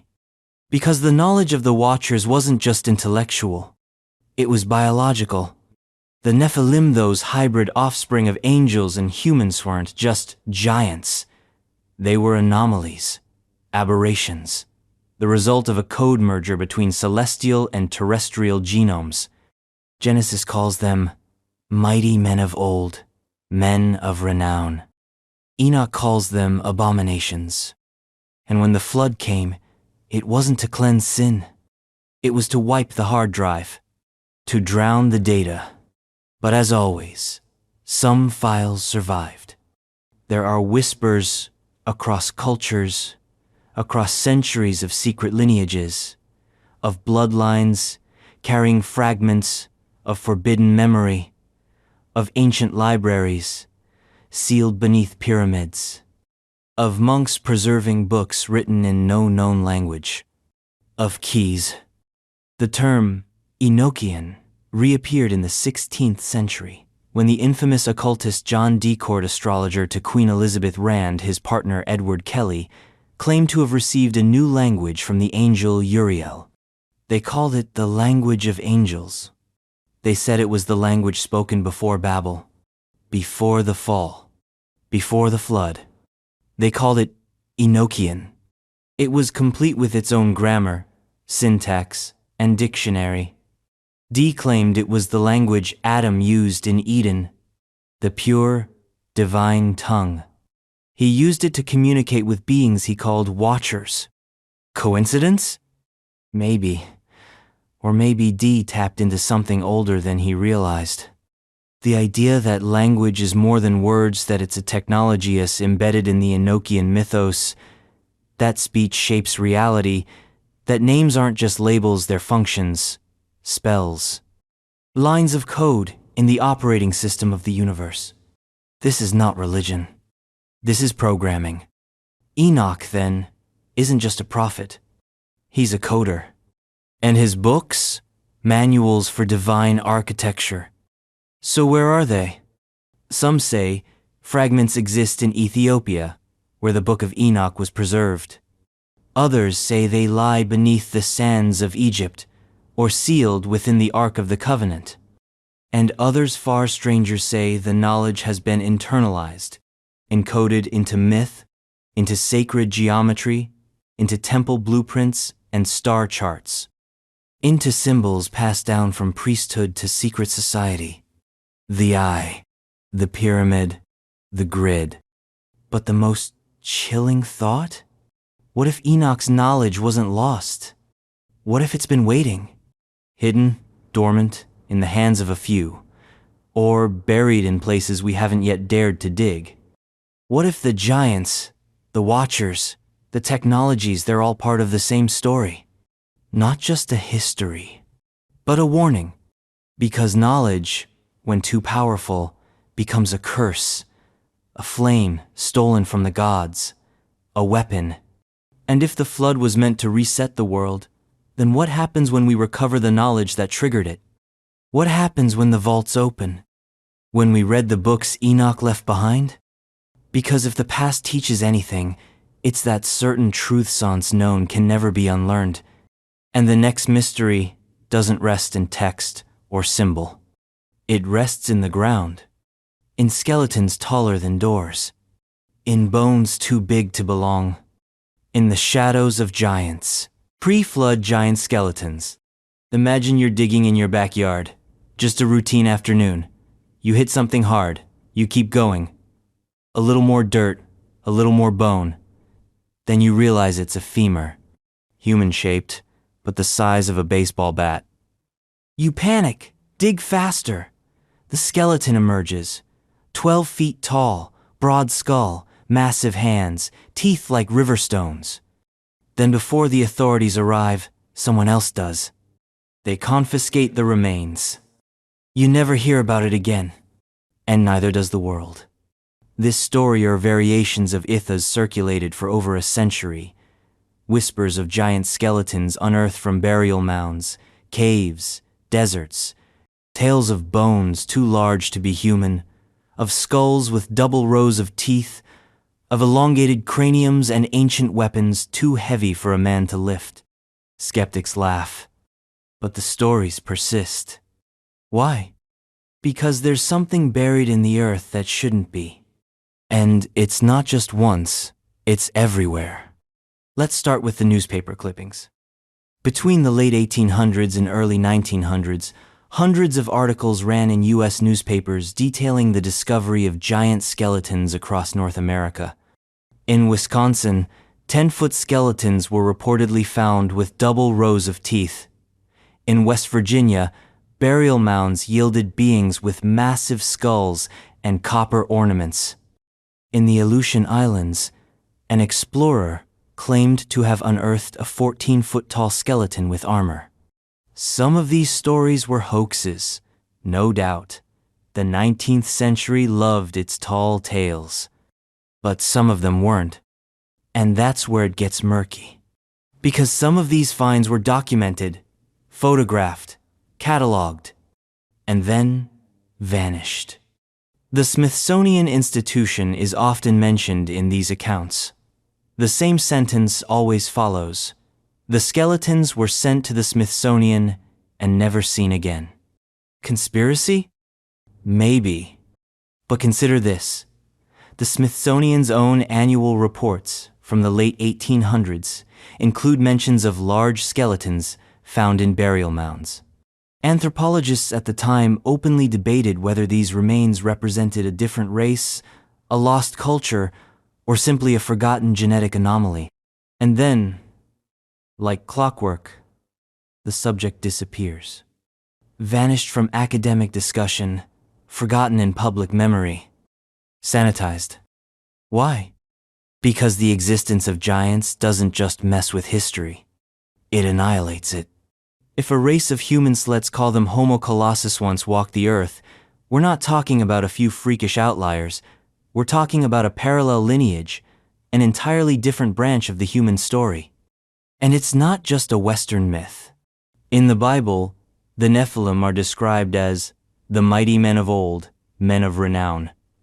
Giants born from the union of the sons of God and the daughters of men. In the book of Enoch, these hybrids become violent, monstrous, cannibalistic. They consume all resources. They spark war. Their very existence is one of the reasons the flood is sent. In Greek mythology, there are the Titan cements, godlike beings who ruled before the Olympians. In Norse lore, the Jotnargians who predate the gods. In Hindu scripture, the Daityas and Danavas, gigantic warrior clans wiped out in primordial battles. Native American tribes tell of red-haired giants who lived in the Americas before their ancestors arrived. The Paiute speak of the Sitakaha cannibalistic race of towering humans who were eventually trapped in caves and burned alive. Across cultures, across continents, the memory remains. The details change, but the shape stays the same. Someone huge was here, and they died screaming. So where are the bones? Some are in museums mislabeled, hidden, or discredited. Some may be locked away in private collections. Some may have been destroyed to preserve the dominant narrative. But a few remain in the public eye. In Ecuador, Father Carlos Vaca unearthed bones that appeared to belong to humans over 7 feet tall. The bones were displayed in a local museum for years, until they were abruptly seized and disappeared into the vaults of research. In Sardinia, locals speak of giant skeletons found in the Domus de Janus, prehistoric tombs carved into the hillsides. Farmers who tried to report them, discredited, threatened. In the Caucasus Mountains, explorers claim to have found burial chambers with sarcophagi large enough to hold men twice our size. And in Lovelock Cave, Nevada, guano miners in the early 20th century reportedly uncovered mummified remains of red-haired giants over 8 feet tall. The bones were sent to the University of California. Records of their existence evaporated. Why the silence? Because the implications are nuclear. If giants existed, especially if they were pre-flood, as the myths insist, then we are not alone on the family tree. We are not the pinnacle. We are the survivors. The flood wasn't just to wipe out sin. It was to wipe out them. Because the Nephilim, according to ancient texts, weren't just big, they were unnatural. They were born of forbidden unions. They carried the corrupted DNA of the Watchers. They were proof that heaven had trespassed on earth, and their presence was intolerable. So the flood came, and with it, the myth of the Great Reset. But not all were destroyed. Genesis 6-4 drops the line, "There were giants on the earth in those days and also afterward." What does that mean? It means, the bloodline continued, in pockets, in fragments, in hidden valleys and deep caves and secret cults, in kings and warlords and blood rites. It means the Nephilim didn't vanish. They went underground, and maybe, just maybe, some still walk among us. Not 12 feet tall anymore. Not obvious, but altered. Tall, powerful, with instincts older than language. And if that sounds like fantasy, ask yourself this. Why does every culture remember them? Why do the bones keep turning up? Why does the official story keep shifting? Because the existence of giants doesn't just challenge archaeology. It challenges identity. It says we're not the first, not the strongest, not the most advanced. It says we are the inheritors of a world built by larger hands. Hands that once shaped stone, wielded ancient weapons, wrote forbidden texts, and ruled nations. But even giants fall. And when they do, they leave echoes. In myth, in monument, in bone. Which brings us to the Sphinx, a lion with a human face. A monument older than its own civilization, and one that may have watched the flood come and remembered the rain. The Sphinx water erosion hypothesis. It sits at the edge of the desert like a puzzle half solved. Part beast, part human, silent, watchful, with a smile that could either be mercy or a warning. The Great Sphinx of Giza. Most tourists admire its majesty and snap their photos without question. They're told it was built around 2500 BCE by Pharaoh Khafre during the 4th dynasty. That it's just another piece of the monumental puzzle called Ancient Egypt, that it fits neatly into the timeline like a hieroglyph carved in stone. But the Sphinx does not fit. Not in style, not in scale, not in erosion. And that's where the mystery begins. In the 1990s, an unassuming geologist named Dr. Robert Schoch walked onto the Giza Plateau with a skeptical mind and a trained eye. He wasn't there to rewrite history. He just wanted to examine the famous monument's wear patterns. What he saw stopped him cold. The Sphinx, especially the enclosure surrounding it, didn't show typical desert erosion. It didn't display the horizontal wind striations you'd expect from 4,500 years of Egyptian sandstorms. Instead, it showed vertical weathering, water erosion, heavy rainfall. But the Giza Plateau has been bone dry for the last 5,000 years.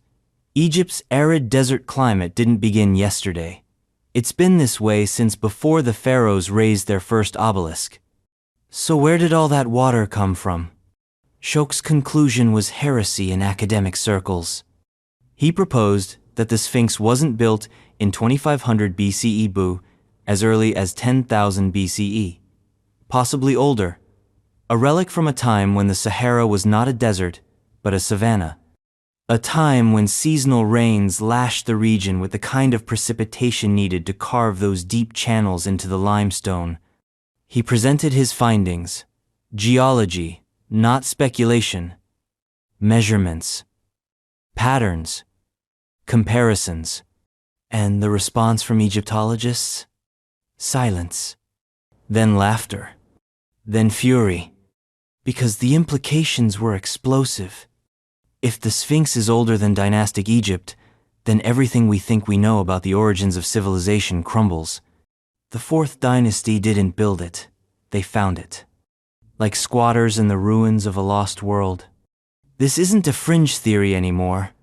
Schoch's findings were supported by Professor Thomas Dobecki, a geophysicist who confirmed subsurface weathering consistent with extreme, prolonged rainfall. And they weren't the first to suggest it. French mystic and mathematician R.A. Schwaller de Lubitsch noticed the same thing in the 1950s. He called the monument a cosmic machine, preserved by ritual, misunderstood by time. Others have pointed to the disproportionate scale of the Sphinx's head, much too small for its massive body, as if it had been recarved at a later date, which raises a disturbing possibility. The Sphinx we see today is a renovation. The original may have worn a different face. Some believe it was a lion symbol of the constellation Leo. If true, then the Sphinx may have been aligned to celestial cycles going back to 10,500 BCE, when Leo rose on the horizon at the spring equinox. That date again. The end of the Younger Dryas. The tail end of the last ice age. The same time period referenced by Plato for the fall of Atlantis. The same period when sea levels surged, megaliths were buried, and myths were born. So, what was the original Sphinx? A monument to power? A celestial marker? A survivor? The Sphinx isn't just old, it's out of place. Unlike other Egyptian statues, it lacks inscriptions, no cartouche, no record of who commissioned it, no dedication. Just a massive, silent sentinel, guarding the pyramids whose own mysteries are still debated. And here's where the rabbit hole opens. Because if the Sphinx predates dynastic Egypt, it means someone was building monuments of godlike scale at a time when, according to textbooks, humans were still living in mud huts and figuring out agriculture. It means there was a civilization before civilization. A global culture. Advanced, organized, cosmically literate. And then came the flood. A literal and metaphorical deluge that wiped the canvas clean. But the Sphinx remained. Partly buried, partly eroded, but intact. Waiting. Egyptian legend echoes this idea. The inventory stela, a lesser-known tablet, claims that Pharaoh Khufu did not build the Sphinx but repaired it, that it was already ancient in his time, that it belonged to the gods. Even the name Sphinx is Greek. The ancient Egyptians called it Horum Akhet, Horus of the horizon, a guardian, a watcher. Which brings us to another mystery. The dream stele, erected between the paws of the Sphinx by Thutmose IV, around 1400 BCE, the stele tells a dream vision story. In it, the young prince falls asleep beside the monument and is visited by the Sphinx in a dream. The Sphinx promises him kingship if he will clear the sand, choking its body. A buried statue, a divine messenger, a test of memory. What if the dream wasn't fiction? What if Thutmose found something? What if there's more buried beneath? Some researchers believe that beneath the Sphinx lie hidden chambers. Subsurface anomalies detected by ground-penetrating radar hint at voids, tunnels, and rooms sealed since before history. Egyptian authorities deny access, but the rumors persist.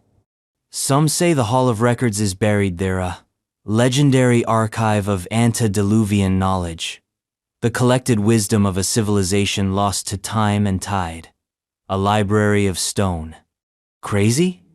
Then, explain the alignment, the erosion, the absence of inscription, the disproportionate head, the astronomical connections, the oral traditions. The Sphinx, like so many ancient monuments, doesn't offer explanations. It offers questions. Hard, sharp questions carved into limestone and left to weather millennia. And the biggest question of all? If the Sphinx is a survivor of a forgotten civilization, what else survived? Because you don't carve a 240-foot-long G monument for fun. You carve it to remember, or to warn, or both. And if this is what remains above ground, what lies beneath the waves? What lost cities? What drowned temples? What forgotten blueprints waiting in silence? Because the next mystery isn't just carved in stone. It's drawn in the desert. Massive, precise, and still visible from the sky. A message from the ancients etched into earth itself. The Nazca lines as flood survivors. In the southern deserts of Peru, etched into the high Andean plateau, lie some of the most confounding artworks on earth. Massive geometric figures, perfectly straight lines stretching for miles.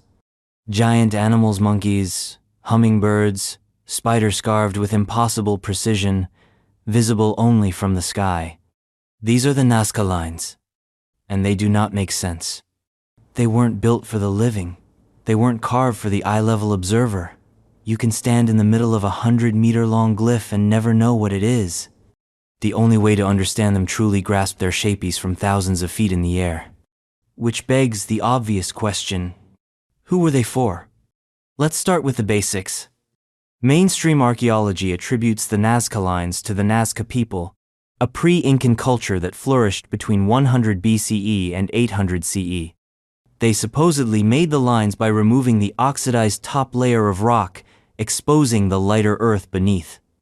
No chisels, no paint, just subtraction. But the scale is staggering.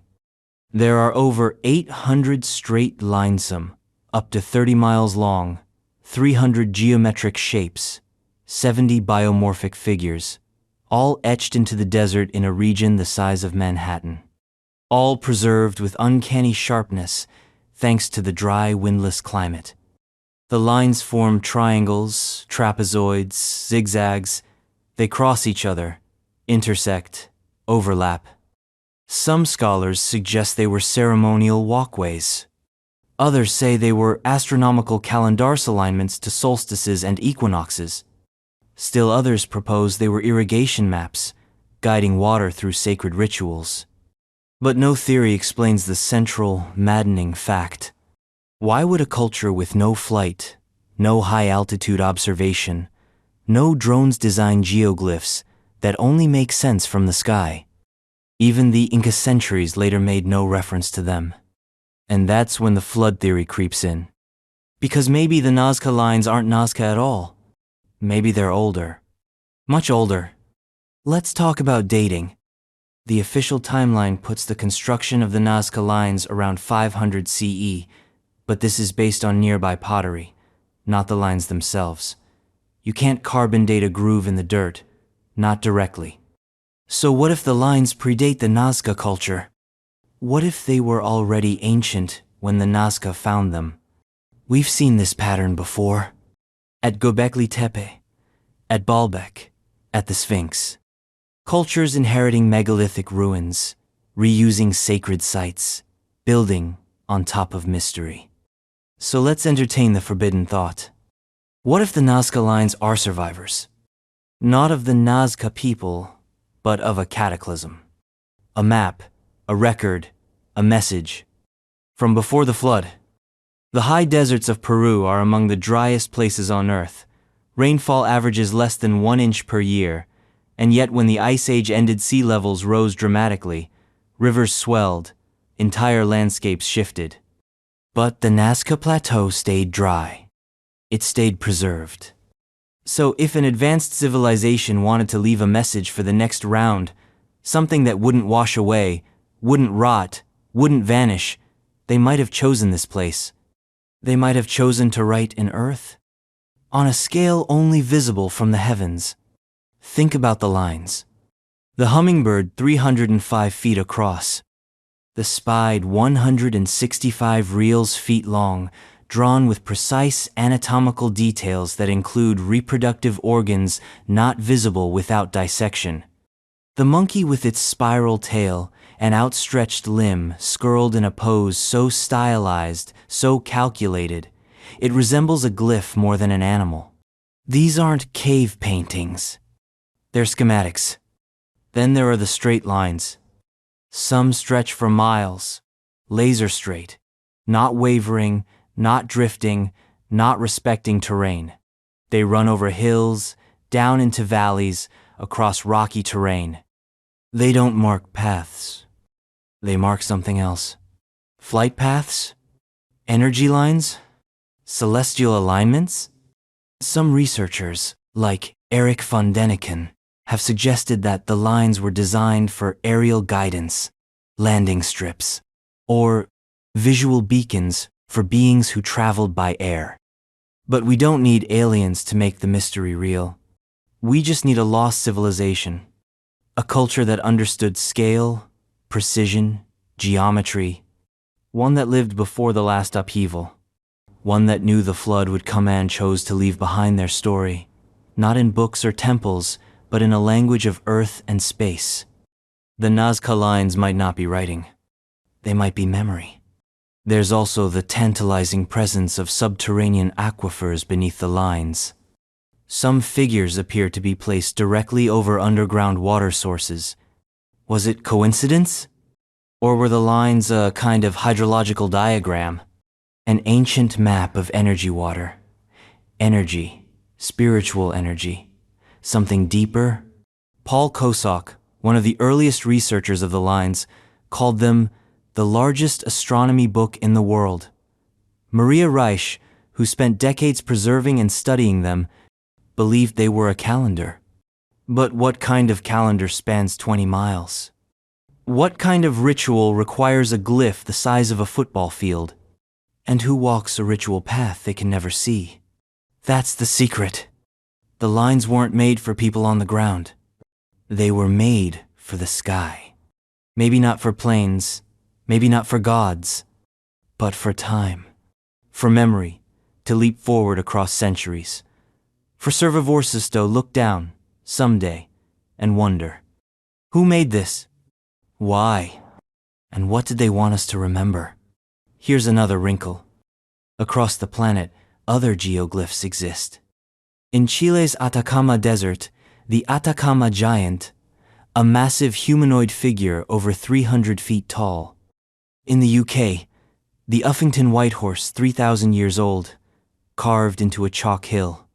In Kazakhstan, a series of enormous earthworks forming triangles, squares, and crosses only, discovered in the age of satellite imagery. All of them say the same thing. Look up. Look down. Don't forget. We were here. We saw the flood come. We tried to warn you. And maybe we left more than warnings. Because the Nazca lines aren't just art. They're evidence. Not just of people, but of intent. Intent that spans generations. Intent that transcends catastrophe. And intent that suggests something even more haunting. If the ancients carved messages this precise, this massive, and this durable, what else did they leave behind? What else lies beneath our feet? Or hidden under the sea? Or written in the stars? Because the next mystery doesn't rest on land. It waits beneath the waves. On the western coast of India, where a mythic city was said to stand before the ocean rose, and some say its ruins are still there, sunken, silent, and very, very real. Sunken cities of the Indian coast, Dwarka. The waves that lap against India's western coast are warm, gentle, rhythmic. To the casual observer, they seem eternal and changed for centuries, but beneath the calm lies a secret. A city lost to time, preserved beneath the Arabian Sea. A city that shouldn't exist. Dwarka. To Hindus, it is one of the holiest of cities, the kingdom of Lord Krishna, a place of divine splendor described in the Mahabharata as a fortress made of gold, silver, and precious gems, complete with towering palaces, vast boulevards, and an intricate port system connecting it to the world beyond. And according to legend, it was destroyed. Not by fire, not by war, but by the ocean. The sea, it is said, rose up in a single night and swallowed the city whole. For millennia, it was a myth, a legend recited in temples, depicted in tapestries, whispered among monks, until 2001. That year, the National Institute of Ocean Technology, working with the Marine Archaeology Unit of India's National Institute of Oceanography, discovered something incredible. Off the coast of modern Dwarkane, the Gulf of Khambhatsanar scans revealed geometric patterns on the seafloor. Not random rock formations, not coral reefs, but the outlines of a city.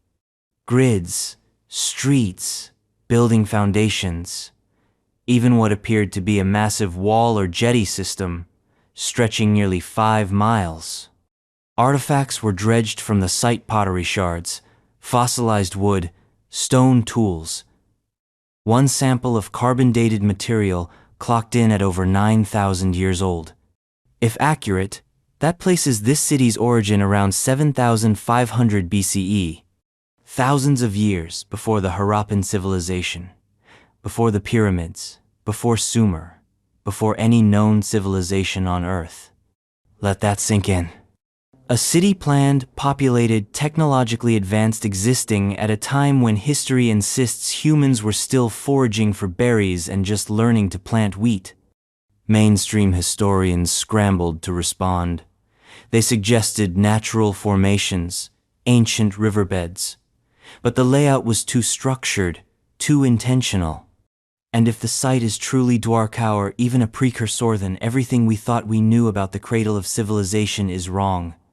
Because India's ancient texts don't just hint at early greatness, they scream it. The Mahabharata and the Puranas speak of high technology, flying machines called vimanas, weapons that mimic nuclear blasts, cities that sparkle with unnatural brilliance. These aren't the metaphors of a primitive culture. They're the echoes of something else, something older, something real. The legend of Dwarka fits the flood narrative with surgical precision. According to the Mahabharata, after Krishna's departure from the world, the city was abandoned, and then the sea surged in and erased it. Not slowly, not incrementally, but in one overwhelming gesture. A deluge. Which raises the question, was Dwarka destroyed by the same global event that took Atlantis, Lemuria, and so many other lost cultures? The timing is suspicious. Around 10,000 years ago, Earth underwent one of the most dramatic climate shifts in history. Ice caps melted. Sea levels rose by over 400 feet. Islands vanished. Coastlines redrew themselves like a cartographer having a breakdown. If a civilization had flourished on what is now the ocean floor, it would have been wiped out without a trace. Unless that trace survived. Unless someone built to last. And Dwarka may not be alone. Other underwater sites have been identified along the Indian coast. In Tamil Nadu, off the city of Mahabalipuram, divers have found submerged temple structures echoing the legend of the 7 pagodas, where only one temple remains above sea level.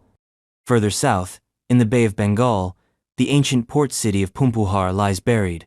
Stone structures, sea walls, columns, all drowned under 30 feet of water.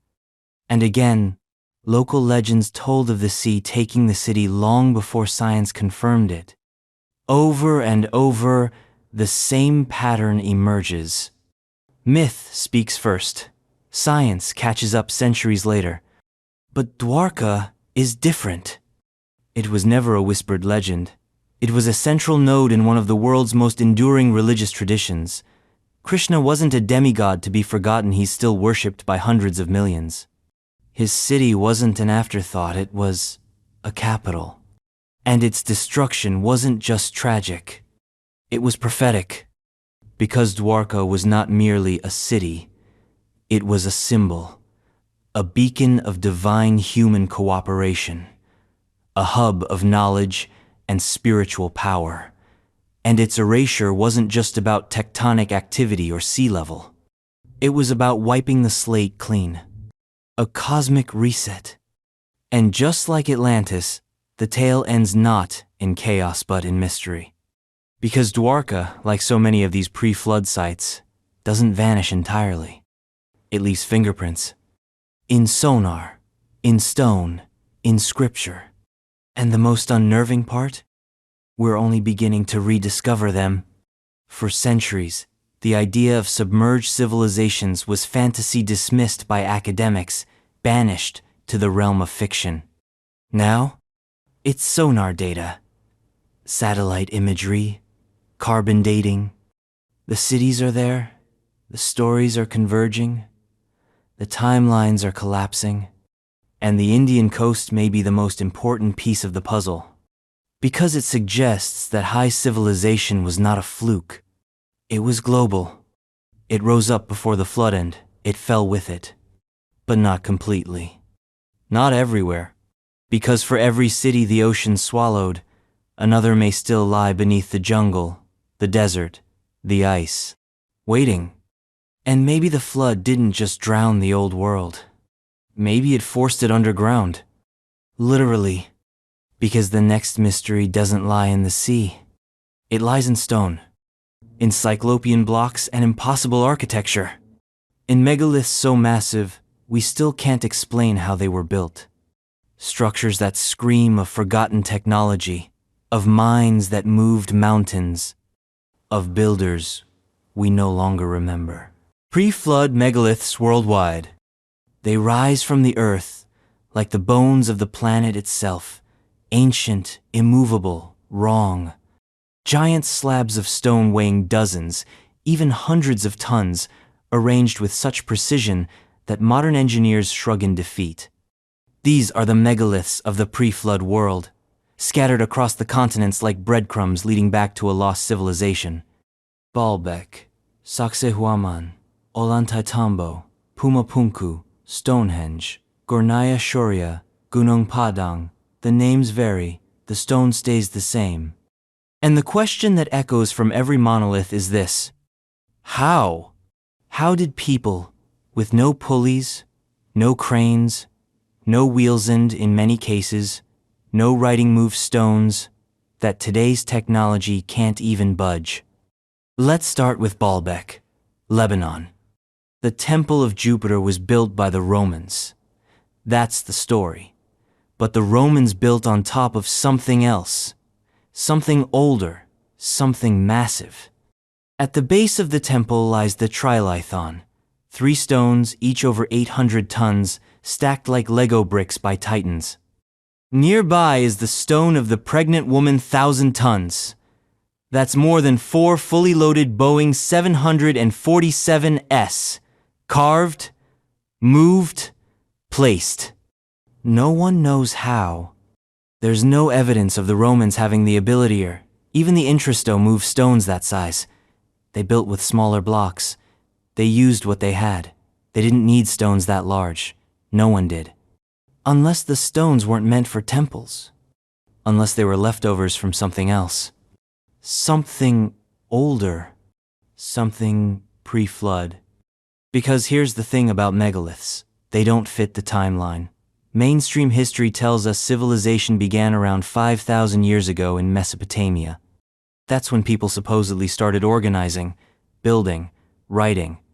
But the megaliths don't care about that narrative. They're everywhere. And they're older. In Peru, the walls of Sacsayhuaman are made of interlocking stones, each weighing up to 200 tons. The stones fit so perfectly that not even a razor blade can slide between them. No mortar, no gaps, just tectonic puzzle pieces dropped into place. They don't match Inca architecture. The Inca themselves said they didn't build it. They said it was already there when they arrived. And they were right. Go deeper into the Andes, and you reach Ollantaytamboa Fortress with similar stones, similar precision, and a similar problem. The stone quarries are miles away, across a river, over a mountain. The terrain is impossible, the methods non-existent, unless they had help or knowledge, or both. Then there's Pumapunku in Bolivia, a site so alien, so precise, that even hardened skeptics pause. H-blocks cut with machine-like accuracy. Drill holes bored into andesitea, stone harder than granite. Perfect 90-degree angles. Intricate notches that look like they were made with modern saws, not copper chisels.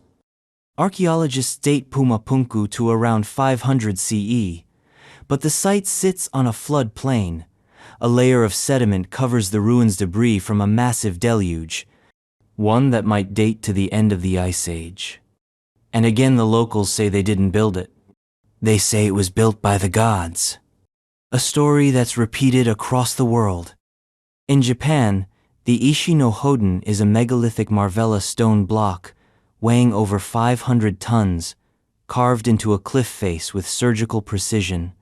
No one knows who did it, or why, or how. In Russia, the mountain of Gornaya Shoria contains granite blocks the size of boxcars, some estimated to weigh over 3,000 tons. That's not a typo. 3,000 tons.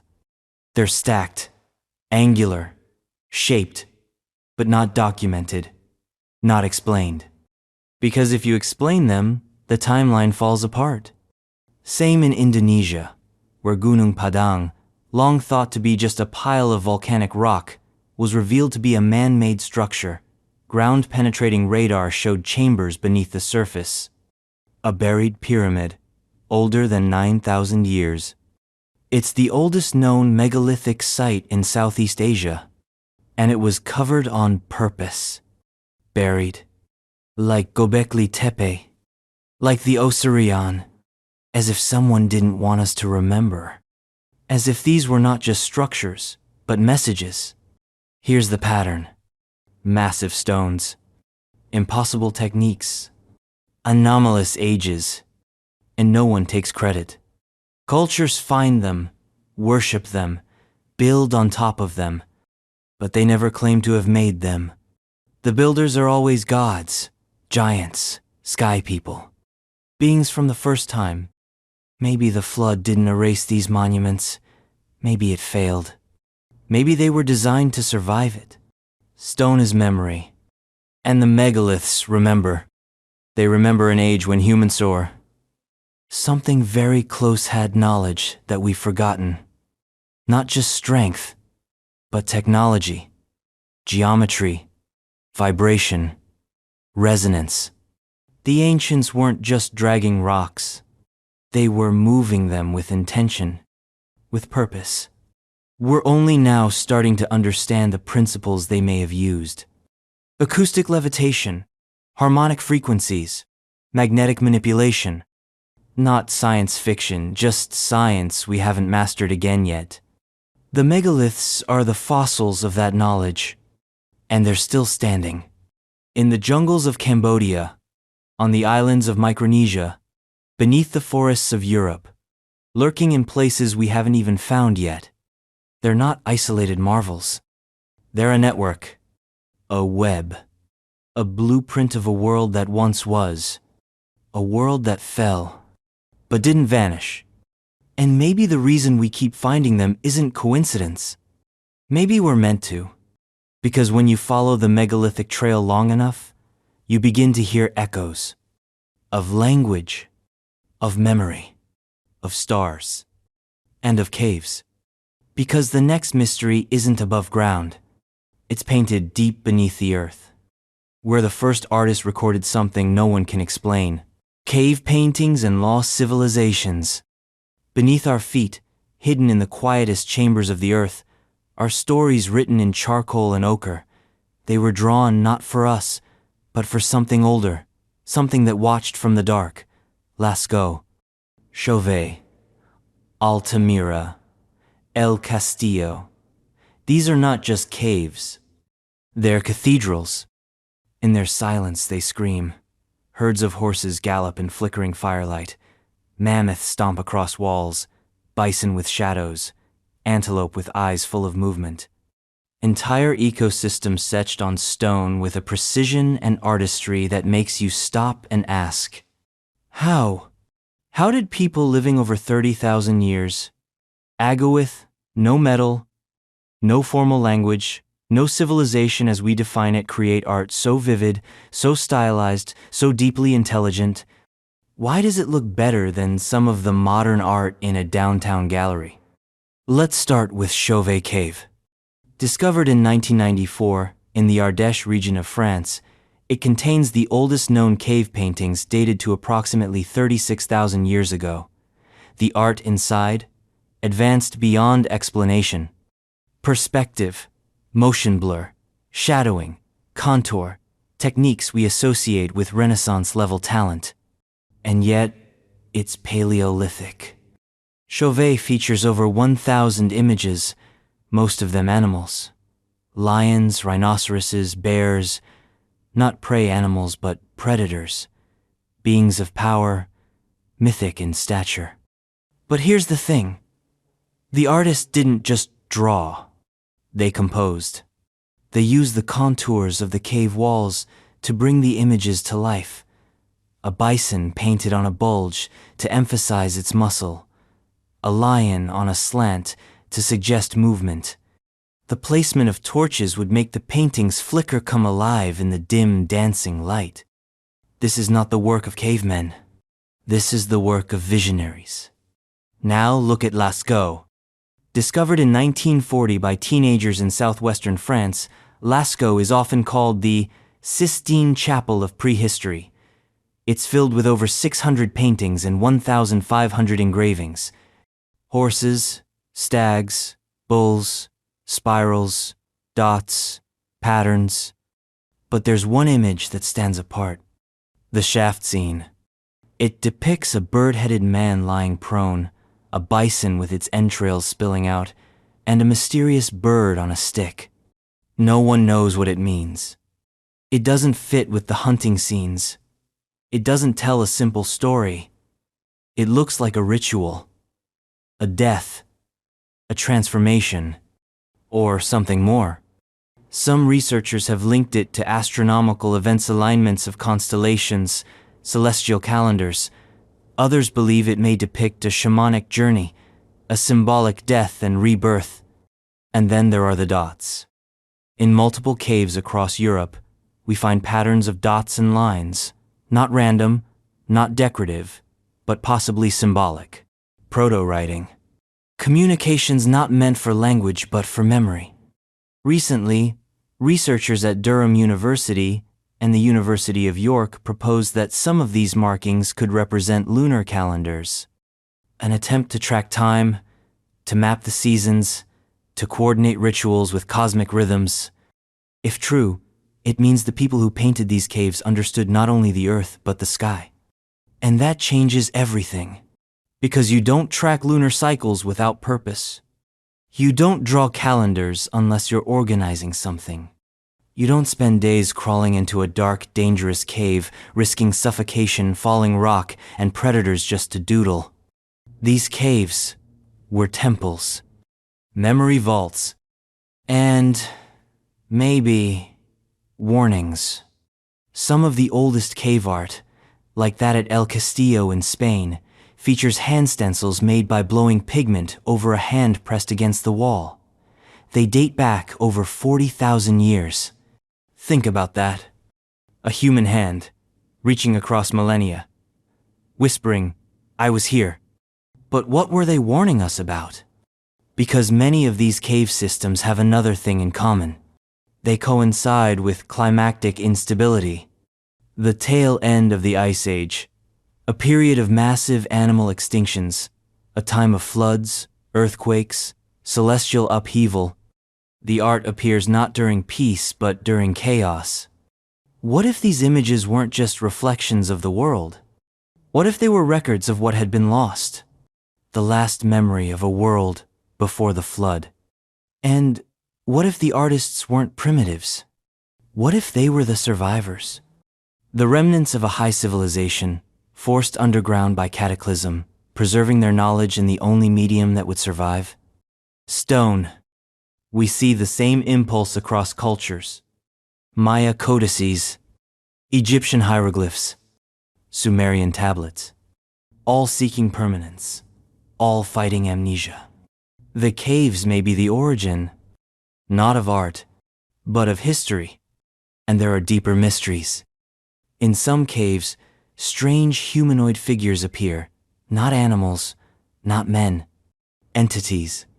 Figures with animal heads, exaggerated limbs, otherworldly forms. Shamans, gods, visitors. Whatever they are, they suggest more than hunting or fertility. They suggest contact with something beyond. The Aboriginal Dreamtime speaks of the Wanjanowski beings who came to Earth in the distant past.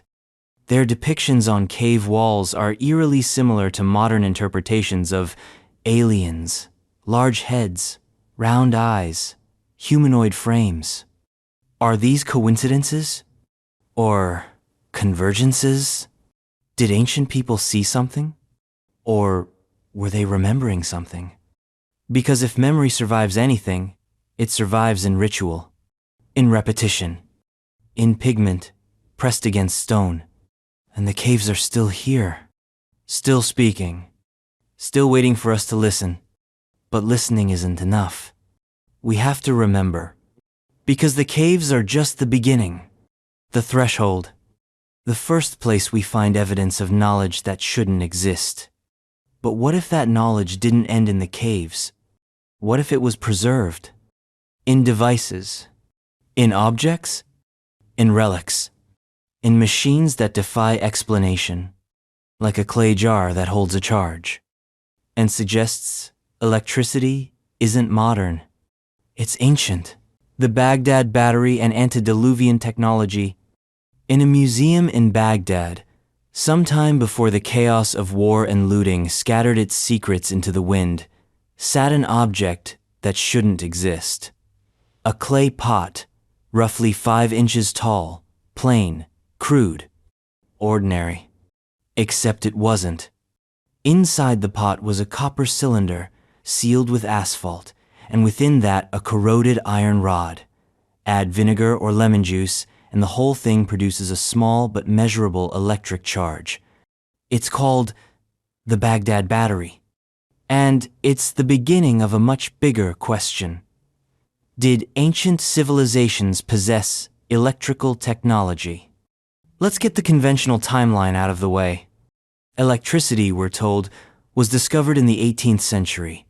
Benjamin Franklin, lightning, kites, then Volta, Faraday, Tesla linear progression. From sparks to light bulbs to smartphones. But what if that's not the whole story?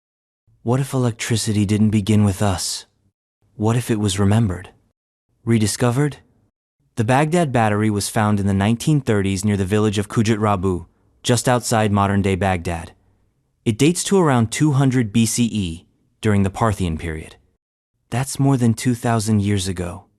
Mainstream archaeologists believe it may have been used for electroplating using electricity to deposit a thin layer of metal onto another surface. But here's the catch. We've never found any artifacts that were electroplated in that region and period. No half-finished relics. No evidence of a workshop using this technique. So if it wasn't for electroplating, what was it for? And why are there more of them? Similar batteries have been found in the region, multiple pots with metal rods and signs of acidic corrosion, enough to suggest a pattern. But more importantly, why build something like this if you don't understand what it does? You don't stumble into a battery by accident. You design it, which means someone knew. And if someone knew electricity in 200 BCE, who taught them? Some researchers believe the Baghdad battery was a descendant of something much older in antediluvian technology passed down through remnants, fragments, whispers. Because the real evidence of ancient electricity isn't in Mesopotamia. It's in Egypt. Let's talk about the Temple of Hathor at Dendera, Carved into the stone walls of its crypt, accessible only by narrow shafts and ceremonial passageways, are strange reliefs. They show human figures holding large bulbous objects that look suspiciously like light bulbs. Inside the bulbs, snake-like filaments. Beneath them, what appears to be a power source. Beside them, what looks like high-voltage insulation. Egyptologists call it a lotus flower. They say the snakes represent cosmic energy, that the whole scene is symbolic. But electricians see something else. They see a primitive vacuum tube, a Crookes tube, a representation of electrical discharge. In 2000, a team of engineers in Austria actually built a working model of the Dendera light bulb. It produced light using the same principles seen in early 19th century experiments. No filaments, just plasma. Which begs the question, if the ancient Egyptians didn't have electricity, why do their reliefs depict devices that match electrical diagrams? And there's more. Inside many Egyptian temples, we find no soot, no evidence of torches or fire. Yet the walls are covered in detailed carvings that would have required precise, prolonged work in total darkness. How did they see? Polished mirrors? Perhaps. But mirrors can't carry light through long, winding corridors. At some point, you need a light source. And maybe the Egyptians had one. But where would they have gotten it? This leads us to the idea that electrical knowledge was not invented, but inherited from a lost civilization. One that used electromagnetic principles not just for lighting, but for construction, for levitation, for data storage. And some of the clues are hiding in plain sight. Take the Great Pyramid. Its internal structure includes a granite box in the king's chamber at 440 Hz. The pyramid itself is built with limestone casing, non-conductive, and granite interior blocks, highly conductive. Some researchers believe it functioned as a massive energy transmitter. Not a tomb, but a machine. The subterranean chamber dug deep into the bedrock may have served as a resonator, capturing Earth's natural frequencies. This isn't science fiction, it's resonant physics. Nikola Tesla believed the Earth could conduct energy wirelessly. He built Wardenclyffe Tower to do just that. But maybe someone did it first. And maybe the knowledge was encoded in myth. Zeus and his thunderbolt, Thor and Mjolnir, Indra and Vajrath, thunder weapon of the gods. These aren't just metaphors for power. They're metaphors for electric power. Because lightning wasn't just awe-inspiring, it was usable. If you had the tools. The ancients seemed obsessed with static electricity, magnetic fields, celestial alignments. They built stone circles aligned to solstices. They placed quartz in megalithic structures. They carved symbols we still can't decode. Maybe they weren't just being artistic. Maybe they were building circuits. And maybe the Baghdad battery is just a humble leftover. A last echo of something much larger. A civilization that once knew how to control the invisible. And when the flood came, the machines were destroyed. The knowledge scattered. The survivors left with myth and memory. But some pieces remained. The Ark of the Covenant, for example, may not have been a religious artifact, but a capacitor. Descriptions suggest it carried a powerful, dangerous charge. People who touched it died. It emitted radiation. It was kept in isolation. That's not spiritual symbolism. That's engineering. And again, who built it? Who understood it? Who passed down the plans? Maybe Enoch. Maybe the Watchers. Maybe the same ones who built Göbekli Tepe, who etched the Nazca lines, who stacked Baalbek. And maybe the battery in Baghdad isn't the only relic. Maybe there are others. Hidden in tombs. Sealed in temples. Locked beneath the sand, waiting. Because the flood didn't just bury cities. It buried data. And the next mystery speaks of the ones who gave it to us. The ones who came from above and watched as we fell. The Watchers in apocryphal texts There is a story older than Genesis, one whispered in the dark corners of forbidden libraries, and inscribed in texts that didn't make the final cut of the Bible. A tale so strange, so wild, so radioactive, that for centuries it was sealed away not because it was false, but because it was too dangerous. The story of the Watchers. Not angels, not demons, something in between. Beings of immense power, knowledge, and desire who were sent to observe but did not obey. Their story is most vividly told in the Book of Enoch. Not the Enoch of vague Genesis footnotes, but the full saga, preserved in the Ethiopian Orthodox Church and echoed in other apocryphal texts like the Book of Jubilees and the Book of Giants from the Dead Sea Scrolls. Here's how it begins. In the days before the flood, Earth was watched. A group of 200 celestial beings, angels, but not quite the harp-playing, cloud-floating kind, were assigned to observe humanity. Their leader was Semyaza. Their mission, monitor mankind during its infancy, guide, but never interfere. But they did more than interfere. They fell. Semyaza and his hosts descended upon Mount Hermon and made a pact, swearing to share the same fate for what they were about to do. They took human wives. They taught forbidden knowledge. And they fathered a new race, the Nephilim, giants, monsters, tyrants.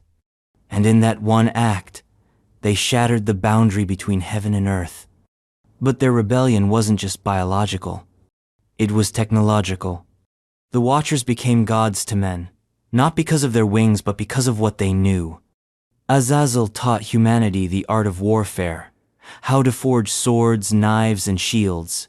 He introduced cosmetics, dyes, and mirror superficial, yes, but psychologically transformative. Semyaza revealed enchantments, plant lore, and root-cutting medicinal and possibly psychedelic knowledge. Others taught astrology, divination, the movement of the stars, the secrets of the heavens. In one generation, humanity went from tribal survival to cosmic awareness. The result? Chaos. The Nephilim were not just tall. They were ravenous. They consumed all the food. Then they began to consume men. They turned violent, mad, a corruption of flesh and spirit. Earth cried out, and heaven answered. According to Enoch, God sent the archangels Michael, Raphael, Uriel, and Gabriel to deal with the crisis. The Watchers were bound, the Nephilim were destroyed, and a flood was sent to erase the infection. But the infection didn't vanish, because the knowledge remained. And that knowledge was not mythical, it was mechanical. Let's break it down. The Watchers represent a pattern in mythology: beings who descend from the sky, interbreed with humanity, and deliver forbidden wisdom. This story appears not just in the Bible's margins, but across global traditions. In Sumer, the Anunnaki descend from heaven and give humans writing, law, agriculture. In Greece, the Titans rule the earth before the gods overthrow them. Prometheus gives mankind fire and is punished eternally.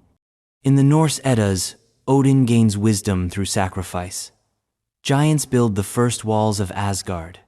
Loki, a hybrid god, births monsters. Even in the Popol Vuh of the Maya, gods create and destroy several versions of mankind before settling on one. These are not disconnected myths. They're corrupted memories of the same thing: contact. The Watchers were not metaphors. They were the interface between the divine and the terrestrial.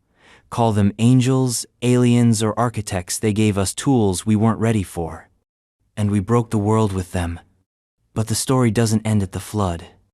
Enoch tells us that Azazel was bound in a pit, covered with jagged stones, and cast into a place of darkness until the final judgment. That pit? Some say it's real. A sealed vault. A location known to secret orders. The Book of Giants, recovered from the Qumran caves, adds another layer: It describes dreams the Nephilim had before their destruction, visions of a deluge, of earth covered in water, of heaven's wrath. They knew it was coming, and they couldn't stop it. But here's the part that changes everything. The texts say some of the Watchers' offspring survived, and some of the knowledge was preserved, not just through bloodlines, but through architecture, symbolism, and secret societies. Think of the earliest priesthoods. The Egyptian Shemsuhor, the Magi of Persia, the Chaldean stargazers, the Essenes. All claimed access to higher wisdom. All practiced rituals that mimic the descent of spirit into flesh, the marriage of heaven and earth. All carried echoes of the Watchers. Fast forward to the medieval era, and we find the Kabbalists studying divine emanations and sacred geometry. The Gnostics who claimed the God of the Bible was a lower, corrupted being, and that secret knowledge was the key to liberation. The Hermeticists who believed, as above, so below, and studied alchemy, astrology, and theurgy. And the Freemasons, Rosicrucians, and Illuminist secret societies claiming lineage from builders and guardians of ancient truth, all tracing back to the pre-flood world, all whispering of a fall from divine knowledge. So what was this knowledge? Mathematics, astronomy, engineering, but also genetics, vibration, resonance. The Watchers didn't just give us weapons. They gave us structure, sacred architecture, harmonic alignment. They taught us how to build ziggurats, pyramids, temple siege, a battery, a receiver, a transmitter. Stone isn't just stone. It's memory. The megaliths weren't grave markers. They were computers, designed to resonate with the frequencies of the planet. This is why so many ancient sites align with celestial events, not for ritual, for function. And the knowledge wasn't just passed down in stone. It was encoded in myth, encrypted in ritual, buried in scripture, waiting, because the Watchers were not destroyed. Not entirely. Some were bound. Some, perhaps, escaped. And some were never seen again. They became the gods of the post-flood world, the culture bringers, the lawgivers, the kings who ruled for thousands of years, as listed in the Sumerian king list. And if they still influence us, it would explain a lot. The sudden leaps in technology, the obsession with symbols, the architecture that echoes forgotten blueprints, and the dreams. Because in every tradition, the forbidden knowledge comes with a price. The Watchers broke a cosmic law. They tampered. They loved. They taught. And they paid. But we are the heirs of their rebellion. We build rockets. We splice genes. We write code in languages that rewrite life. We are doing again what they did then. The question is, will our ending be the same? Because the flood wasn't just punishment. It was containment.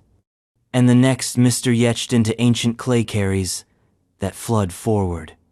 The story of a king who built a boat, who spoke to the gods, who survived. Before Noah, there was Utnapishtim. Before Genesis, there was Gilgamesh, the flood tablet of Gilgamesh. Long before Moses parted the Red Sea or Noah set sail with a zoological cargo, there was another story, older, stranger, deeper. Carved into clay by hands, long turned to dust, and spoken in a language that no longer has native speakers. It begins in Uruk, among gods who fought and kings who cried, and it carries within it a floodone so immense, so divine, so annihilating, that it cracked the earth's memory forever. This is the story of Gilgamesh, and it hides the oldest flood myth known to history. Let's set the scene.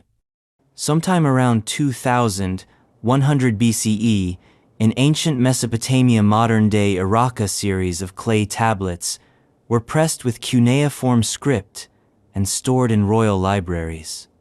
The most complete version was discovered in Nineveh, in the ruins of Ashurbanipal's library, buried beneath centuries of rubble. There, on Tablet 11 of the Epic of Gilgamesh, we find a tale that mirrors Genesis with unsettling precision. But this is not a copy. This is the original, the prototype of all apocalyptic flood stories. And at its center is a man named Utnapishtim. In the epic, Gilgamesh, grieving the death of his friend Enkidu and haunted by mortality, seeks out Utnapishtim, the one man who survived the great deluge and was granted immortality by the gods. What follows is a story within a story, as Utnapishtim recounts the time the gods decided to erase mankind. Why? Because humanity had become noisy, chaotic. Too many prayers, too many sacrifices, too much humanity. So the gods, in their divine irritation, resolved to drown the world. But one of them, Ea warned Utnapishtim, not directly. He whispered the message to a reed wall. He told Utnapishtim to build a boat, to make it watertight with pitch, to take aboard animals, family, friends, craftsmen, to survive. Sound familiar? Here's the kicker. Utnapishtim's ark wasn't a ship. It was a cube. Its sides equal in length. A perfect geometric vessel, not built for sailing, but for enduring, floating through chaos, defying destruction. And when the flood came, it didn't trickle. It roared. The skies unleashed torrents. The earth vomited water from beneath. The wind screamed. Mountains were submerged.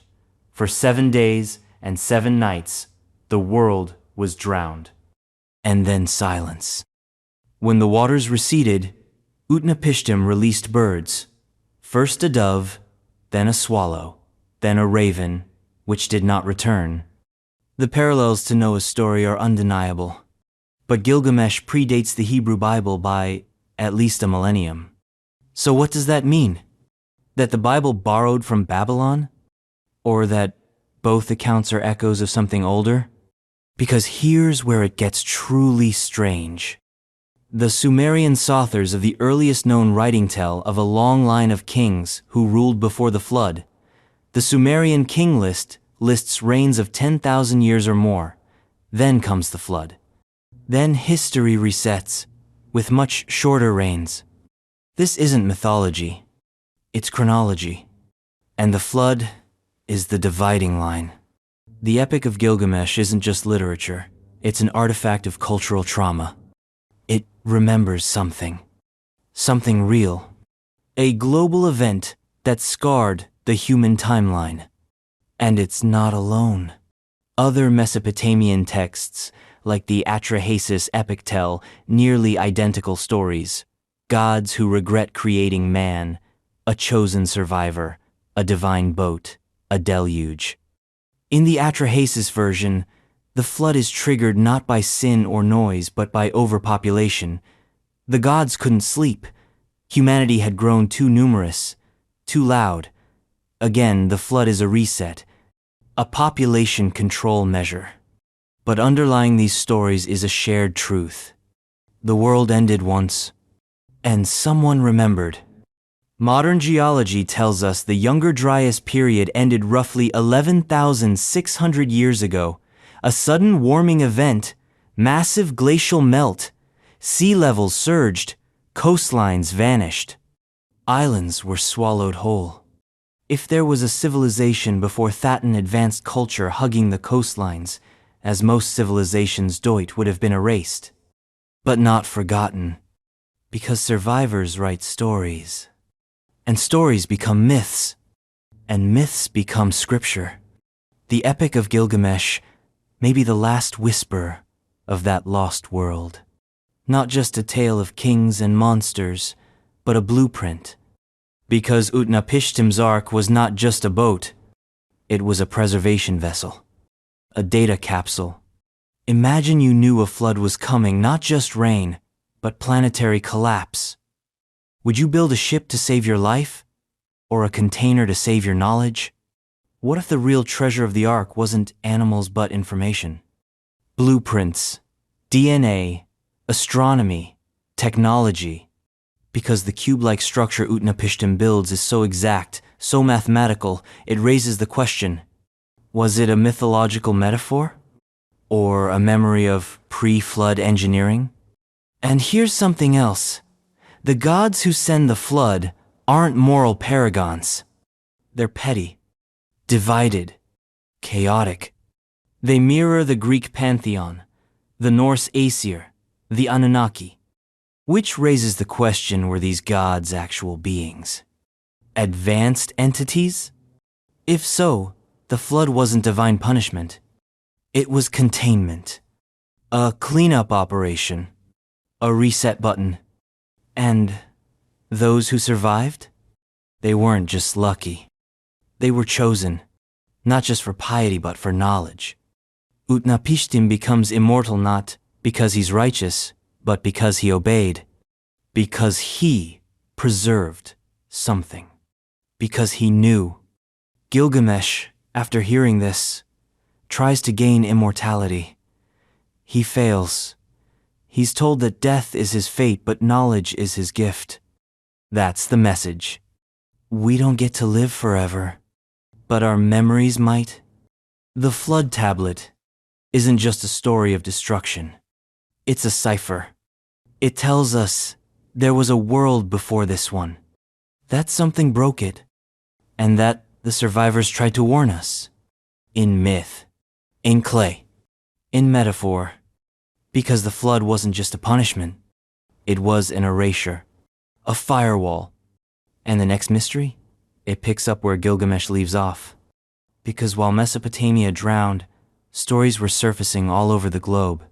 Tales of water, of wrath, of rebirth. From the Americas, from Asia, from Oceania. Nearly every culture on Earth remembers the flood. And they all say the same thing. It wasn't just a story. It was survival. Global flood myths across cultures. Take a map of the world. Pick a any continent. Then ask, did the people here have a flood myth? The answer, almost always, is yes. From the frozen tundras of Siberia to the tropical jungles of the Amazon. From the coral-ringed islands of Polynesia to the steppes of Central Asia, there are stories of a world-ending deluge.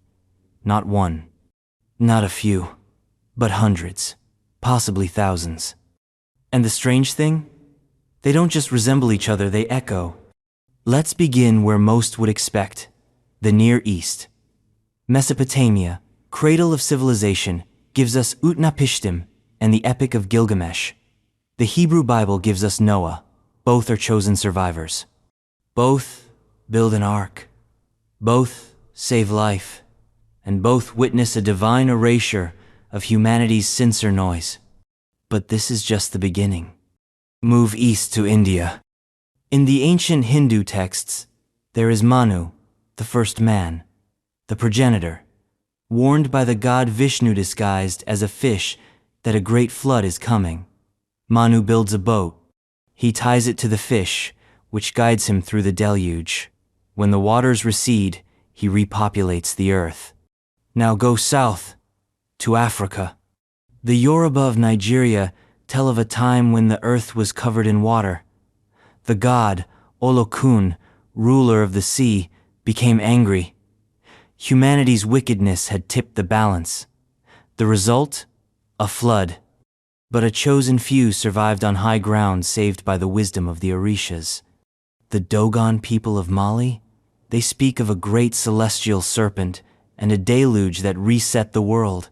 Their oral traditions preserve star knowledge and mythic timelines stretching back before agriculture. Cross the Atlantic. In North America, Native American tribes hold flood stories with eerie familiarity. The Cree tell of Wisakajak, a trickster who angered the Creator. The result? A flood covering the earth.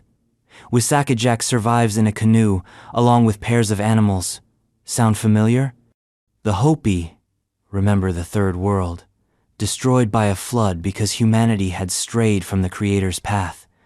The righteous were warned in time and hid inside reeds floating to safety, eventually emerging to build the fourth worldors.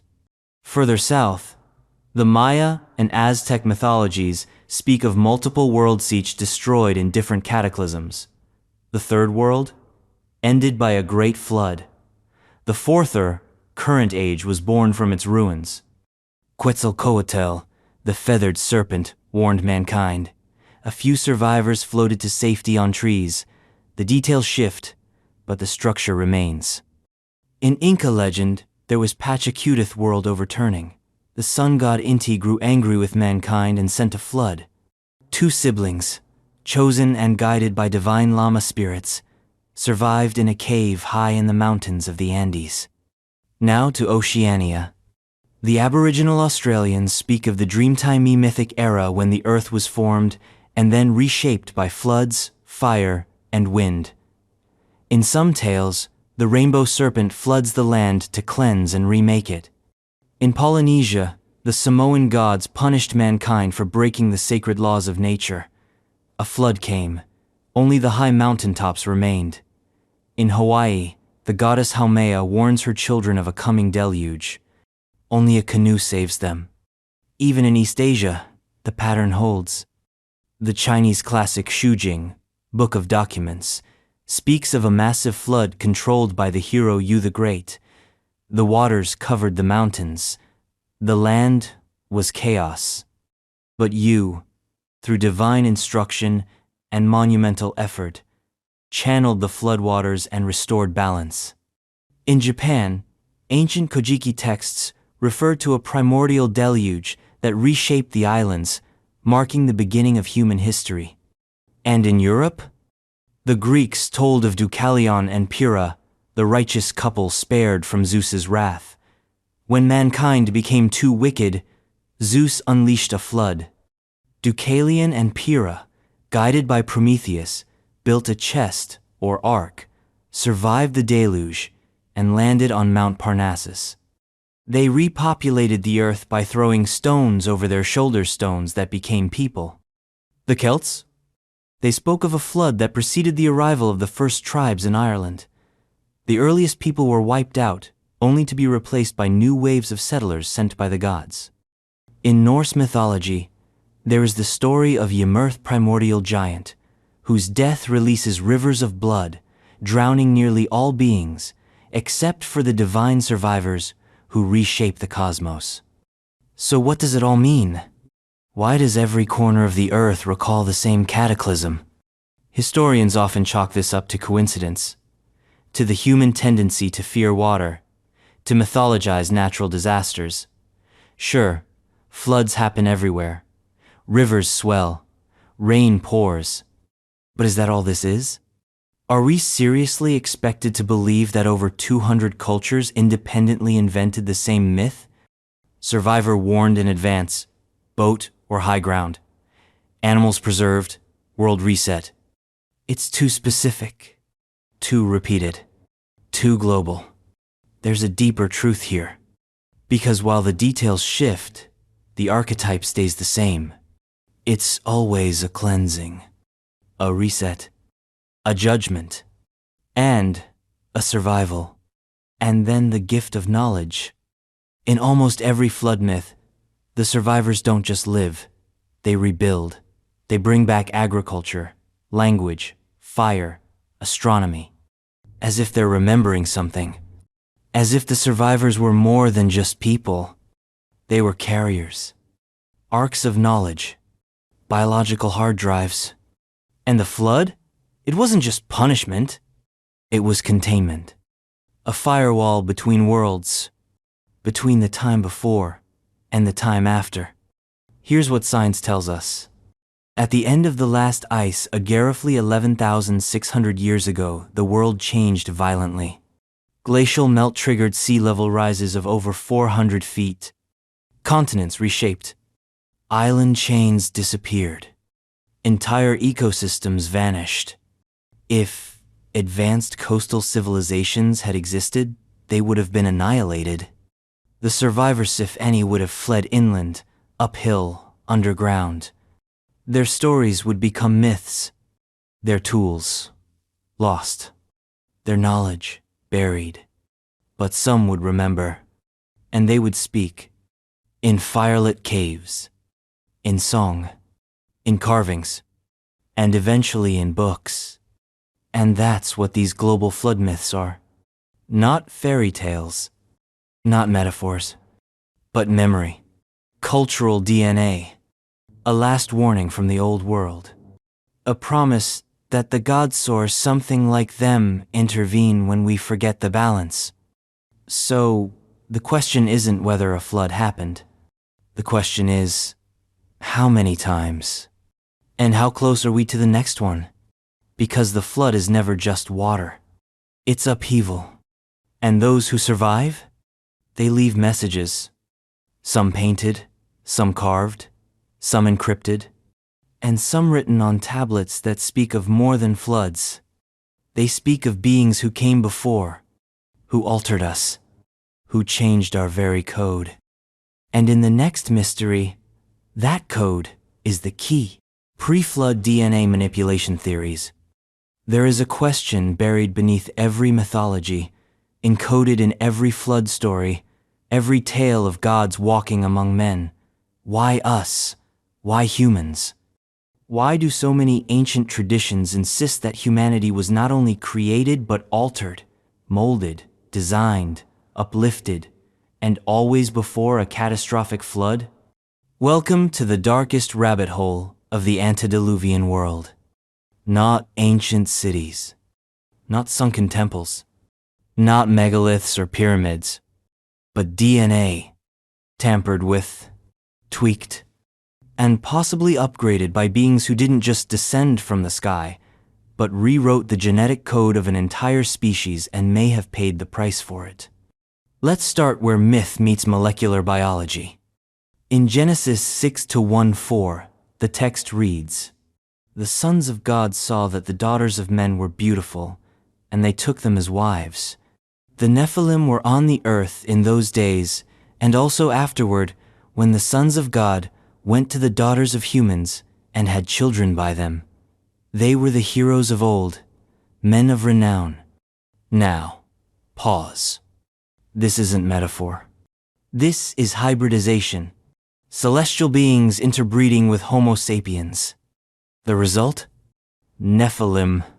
Giants, yes, but more than that. Something new. Something unnatural. And the story isn't unique to the Bible. It's echoed across cultures. In Sumer, the Anunnaki descend from the heavens and teach mankind civilization. In the Book of Enoch, the Watchers take human wives and teach forbidden sciences. In Hindu texts, the gods mate with mortals, producing demigods, some benevolent, others monstrous. But why would these beings come here? And why alter us? Modern thinkers like Zecharia Sitchin argued that the Anunnaki came to Earth to mine gold. They created humans as a labor force genetically engineered from hominids using their own DNA as a base. Whether you buy that literal story or not, the symbolic truth is potent. Humanity was interfered with. We didn't just evolve, we were edited. And here's the thing, real science is catching up to the myth. Let's talk about the Human Genome Project. Completed in 2003, it mapped every gene in human DNA. What scientists found wasn't just complexity, it was anomaly. Over 97% of our DNA was dubbed junk DNA.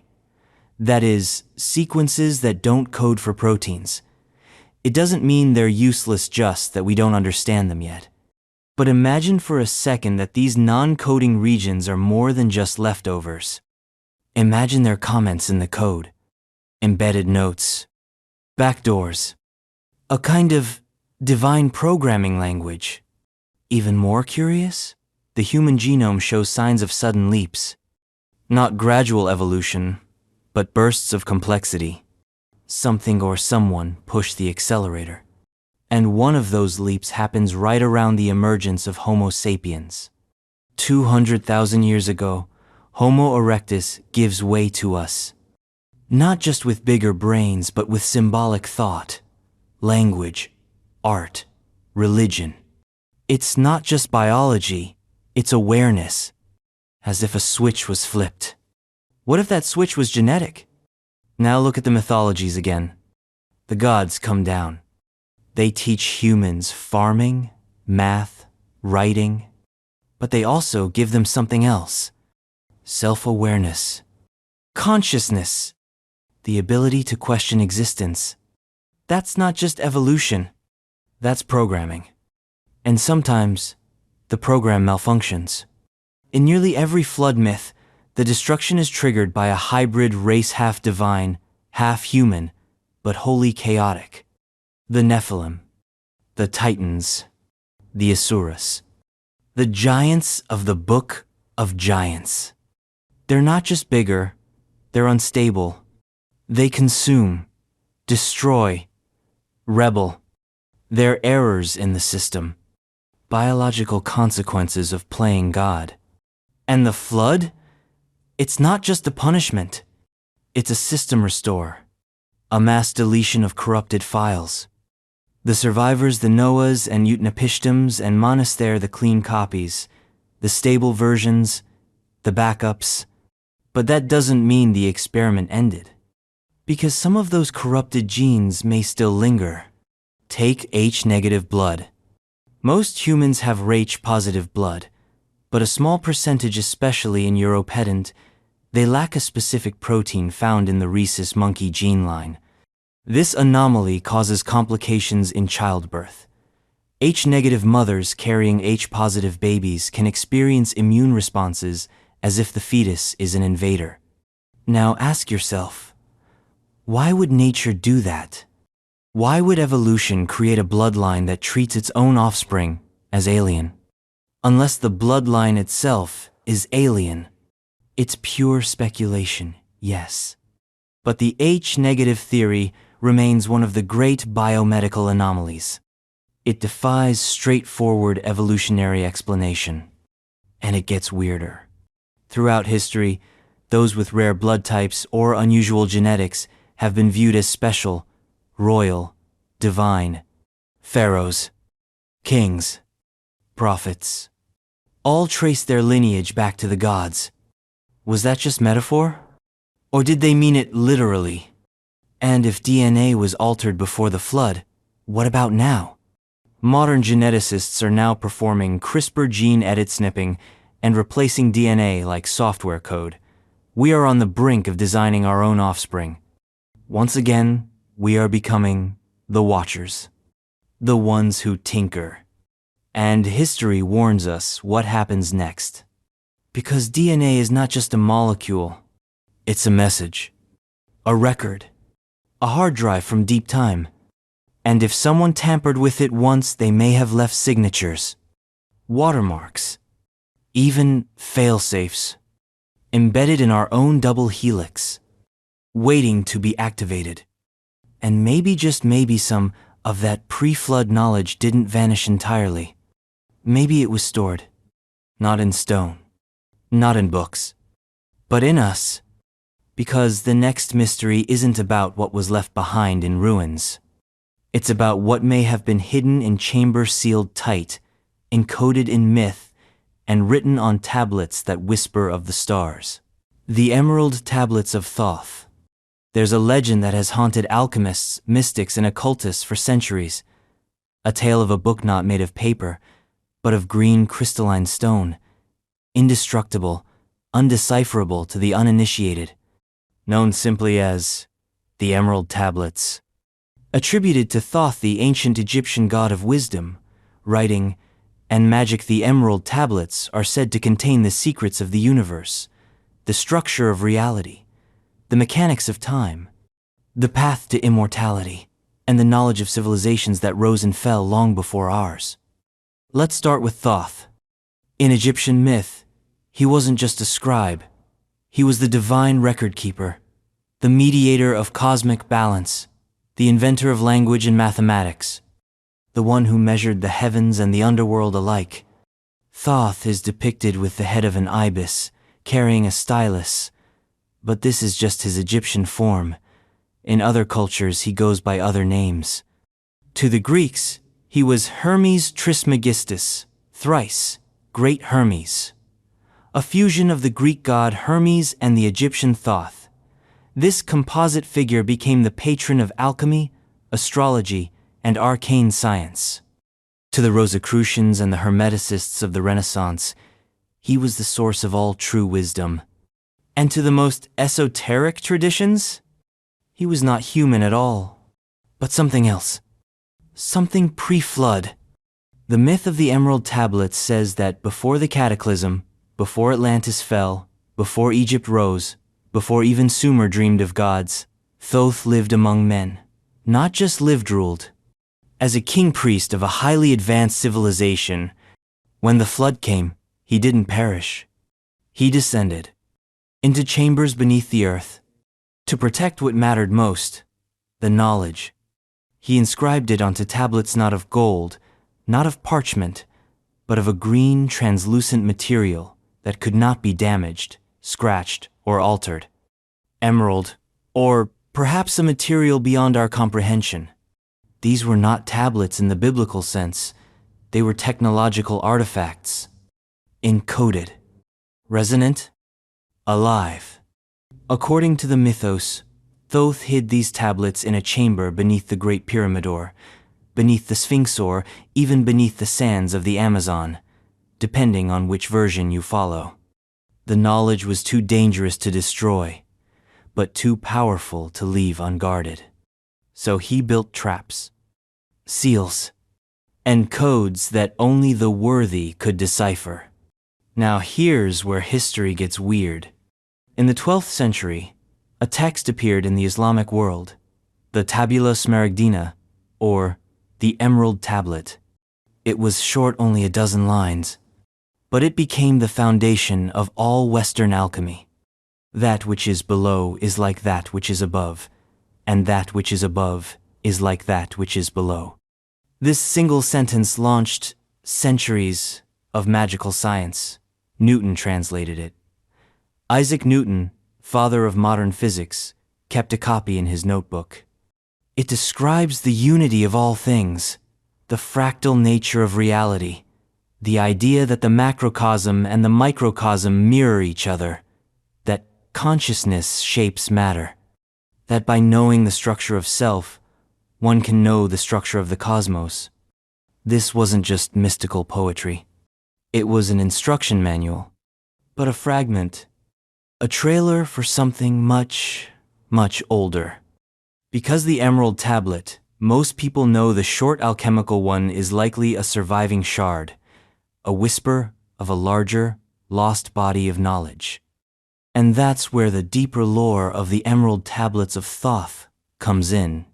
In the 20th century, a man named Maurice Doreal, mystic, occultist, and founder of the Brotherhood of the White Temple, claimed he had translated a full set of these tablets. He published them as the Emerald Tablets of Thoth, the Atlantean. According to Doreal, the tablets were given to him by secret masters. He described them as made of a mysterious green material.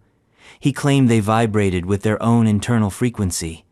He said they had to be read telepathically, not just visually. Wild? Yes. But what do the texts say? They speak of Atlantis, a golden civilization, ruled by philosopher kings, powered by the energy of the universe itself. Thoth was one of them, a scientist priest, a technologist in robes. Atlantis, we are told, fell not because of hubris, but because of misused energy. A great explosion, a dimensional rift, the kind of cosmic accident you get when you're tampering with reality itself. Thoth and a few others escaped before the collapse, taking with them the core secrets of their science. They fled to Kemwat, would later become Egypt.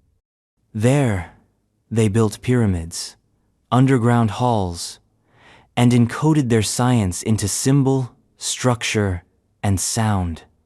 The tablets describe anti-gravity, interdimensional travel, the manipulation of light and vibration, and the process of becoming the light, transcending mortality by aligning one's frequency with the divine source. Whether you believe Doriel's translation is authentic, channeled, or fabricated, the ideas within it are consistent with ancient mystery schools, quantum theory, and non-local consciousness, which raises the unsettling question. What if this knowledge was real? What if it was part of a pre-flood science? Not just metaphysical, but technological? A language of energy encoded in symbols. A physics of spirituality. And what if the tablets are still out there? Real. Physical. Hidden beneath the sands or the sea or in chambers beneath the oldest temples on Earth. Think about it. Ancient cultures obsessed with green stones. Emeralds, jade, moldavite. Stones said to connect the earth with the divine. Why? Maybe because they remembered. They remembered Thoth, Hermes, the builder of pyramids, the scribe of gods. And they remembered the tablets. And they built their civilizations as echoes of his. Temples as energy machines. Script as code. Ritual as resonance. And somewhere beneath our feet those original tablets may still exist. Waiting. Sealed not just by stone doors, but by frequency locks. Protected not just by puzzles, but by our own ignorance. Because the knowledge they contain isn't just dangerous. It's transformative. It reveals not just where we came from, but what we are. Not just biology, but blueprint.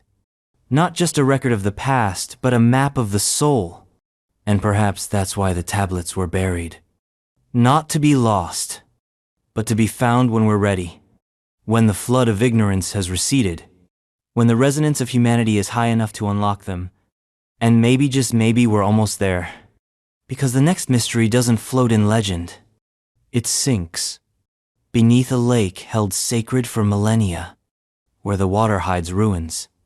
And the ruins whisper of a civilization too old to date and too vast to forget.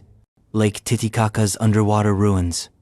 High in the Andes, perched on the border between Peru and Bolivia, lies a body of water so vast and deep, it seems less like a lake and more like a fragment of ocean exiled to the mountains.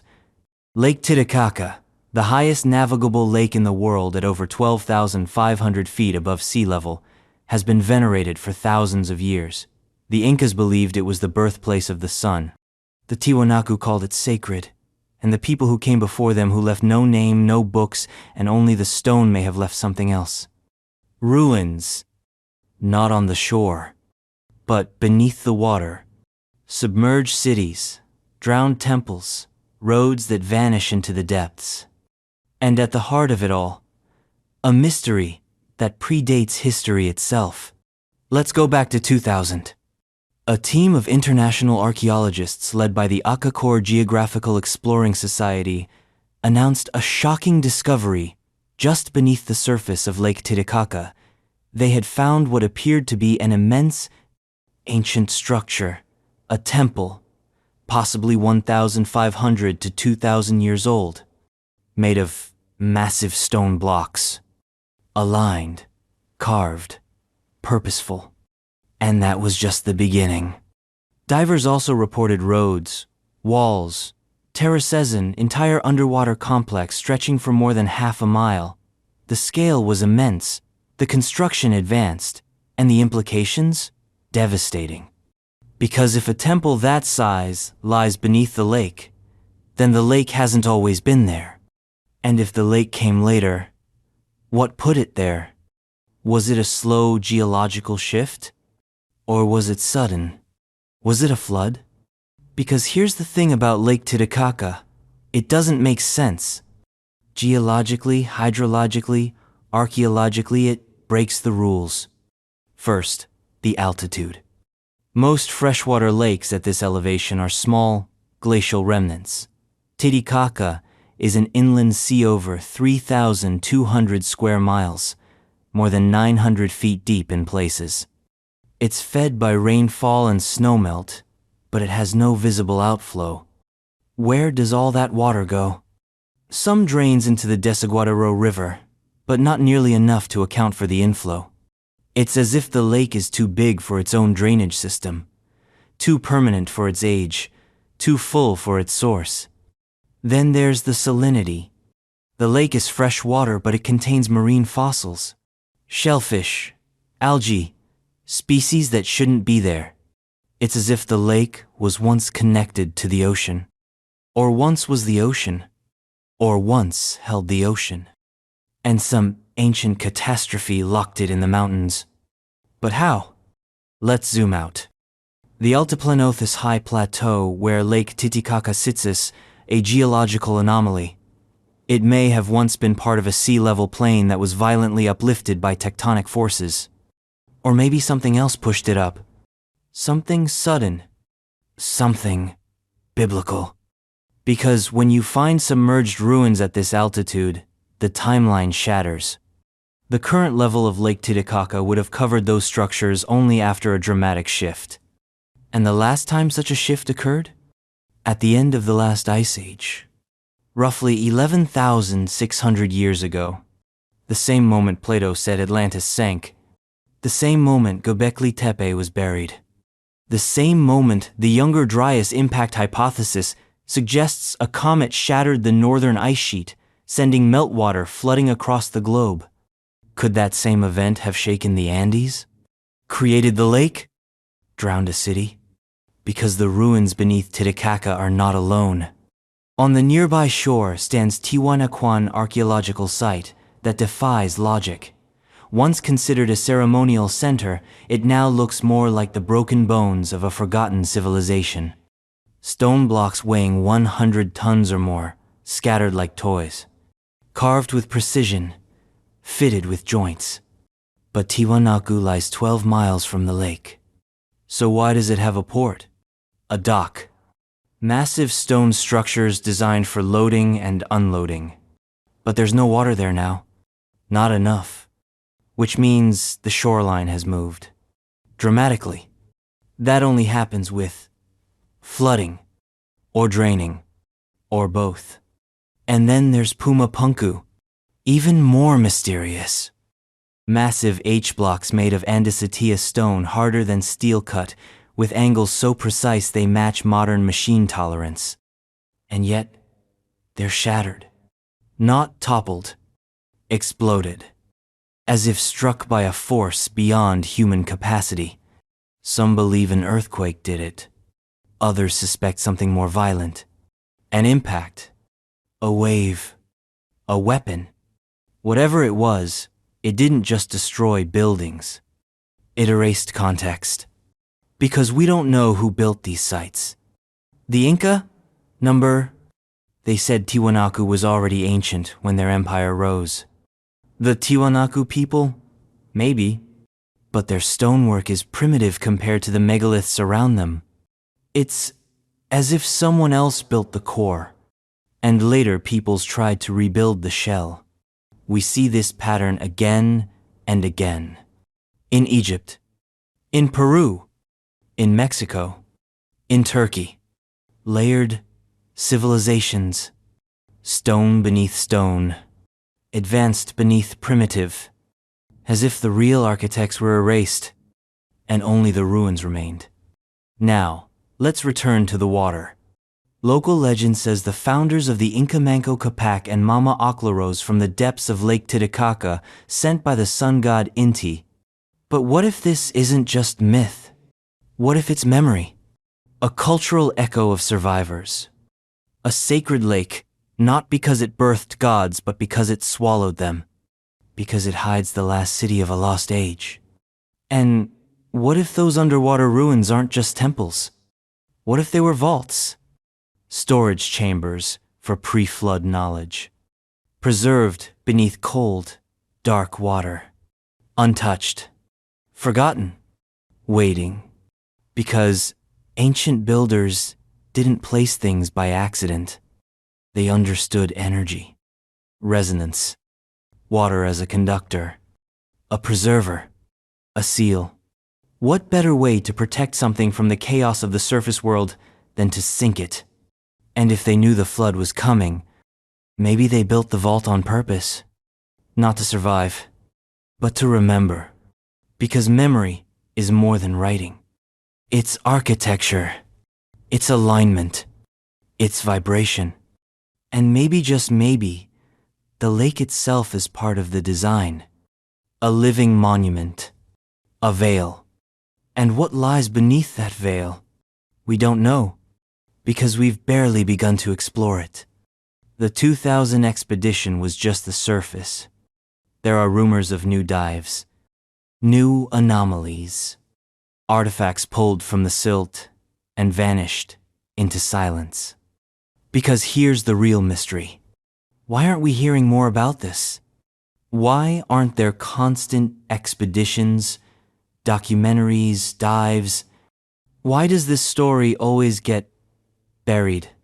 Maybe the same reason all pre-flood mysteries do. Because they don't just challenge history, they fracture it. They suggest we're not the first, that there was another world, another age, and it drowned. But not before it left behind messages. Underwater, in stone, in code. And the next mystery? It's not in the Andes, it's under every ocean. It's the biggest secret of all, the rising tide that swallowed everything. And the cities that may still lie beneath it, ice age, sea levels, and lost cities. Picture the world 20,000 years ago, not the world of agriculture or writing or pharaohs or even mammoths. Go further back, to a time when ice ruled. Massive glaciers covered nearly a third of the Earth's surface. In North America, they stretched down past modern-day Chicago.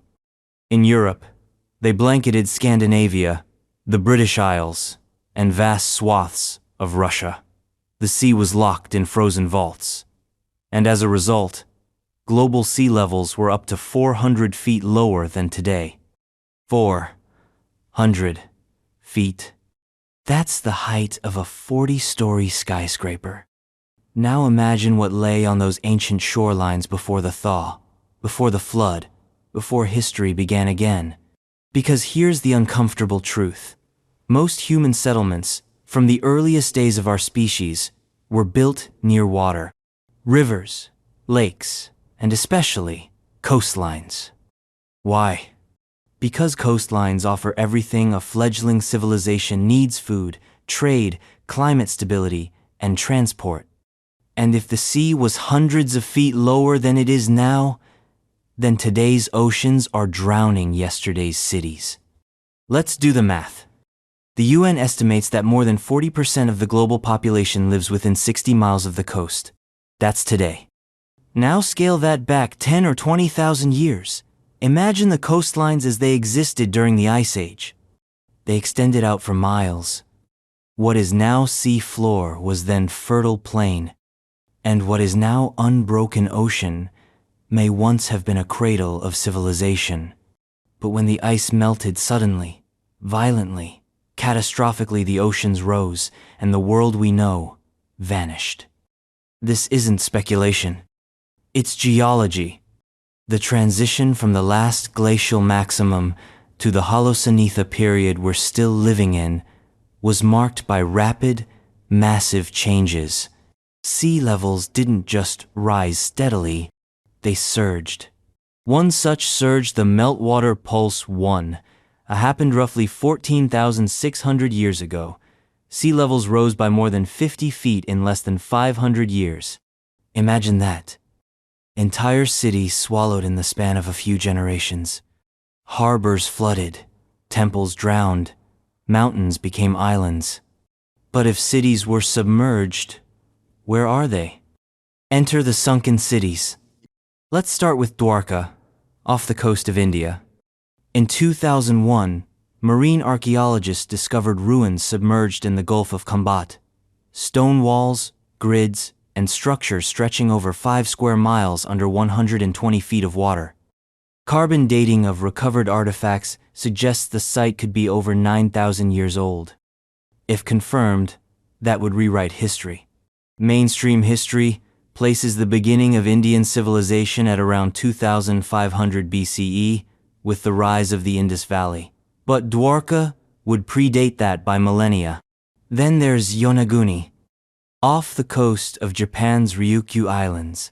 Beneath the waves lie megalithic formations that some claim are man-made. Massive terraces, straight edges, and staircase-like features carved into sandstone. Critics say it's a natural formation, but even skeptics admit the symmetry is unsettling. And some divers have reported seeing tool marks. If Yonaguni is artificial, it would date back at least 10,000 years when that part of the Pacific was dry land. Now turn to the Mediterranean. In the Bay of Naples, the ancient Roman city of Baiae lies submerged due to volcanic activity and sea level rise. Streets, villas, mosaics, all preserved underwater. But that's just the modern example. Further east, near the island of Delos, lie underwater ruins from Greece's pre-classical era. In Egypt, the city of Heracleion was found beneath the Nile Delta, a sprawling metropolis that once rivaled Alexandria. Temples, statues, coins all buried by water and silt. But Heracleion only sank 1,200 years ago. What about cities that sank 12,000 years ago? We're only just beginning to look. Because underwater archaeology is expensive, dangerous, and politically inconvenient. It challenges everything.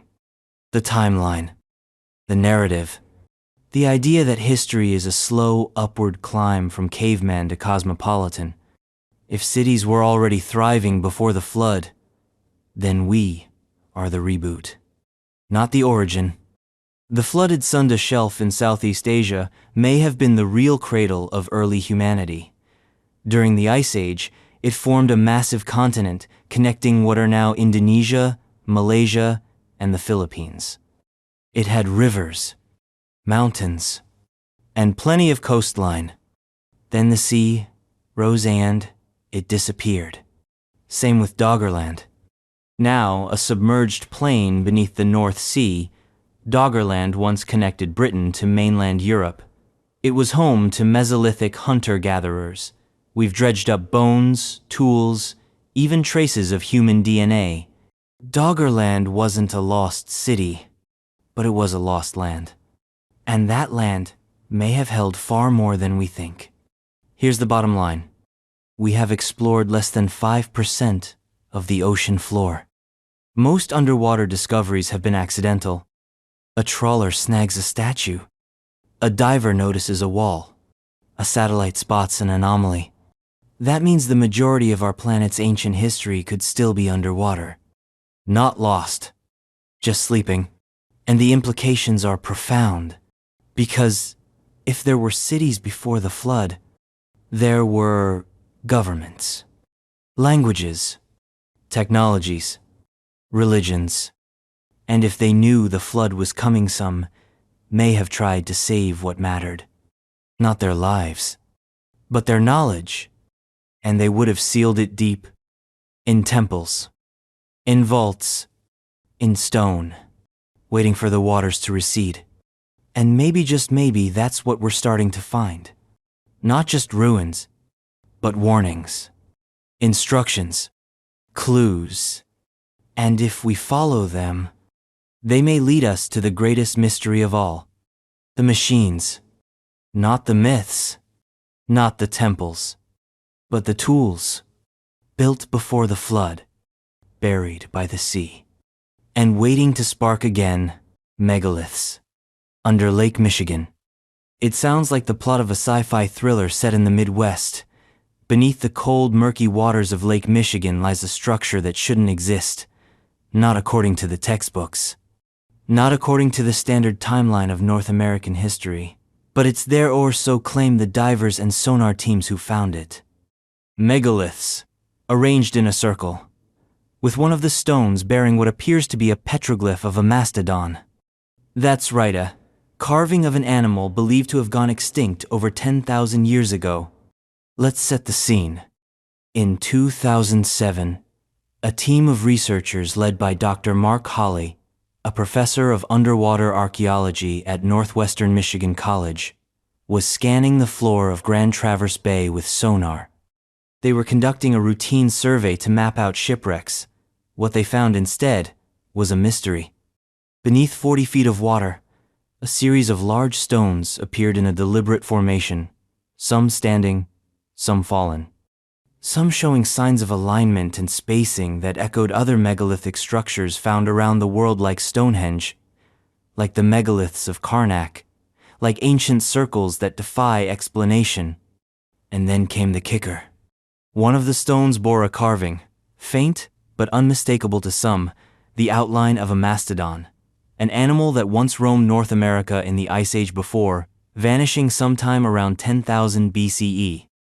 If authentic, this petroglyph could place the creation of the site in the Pleistocene epoch, thousands of years before the rise of the Egyptian pyramids, before Göbekli Tepe, before history as we know it.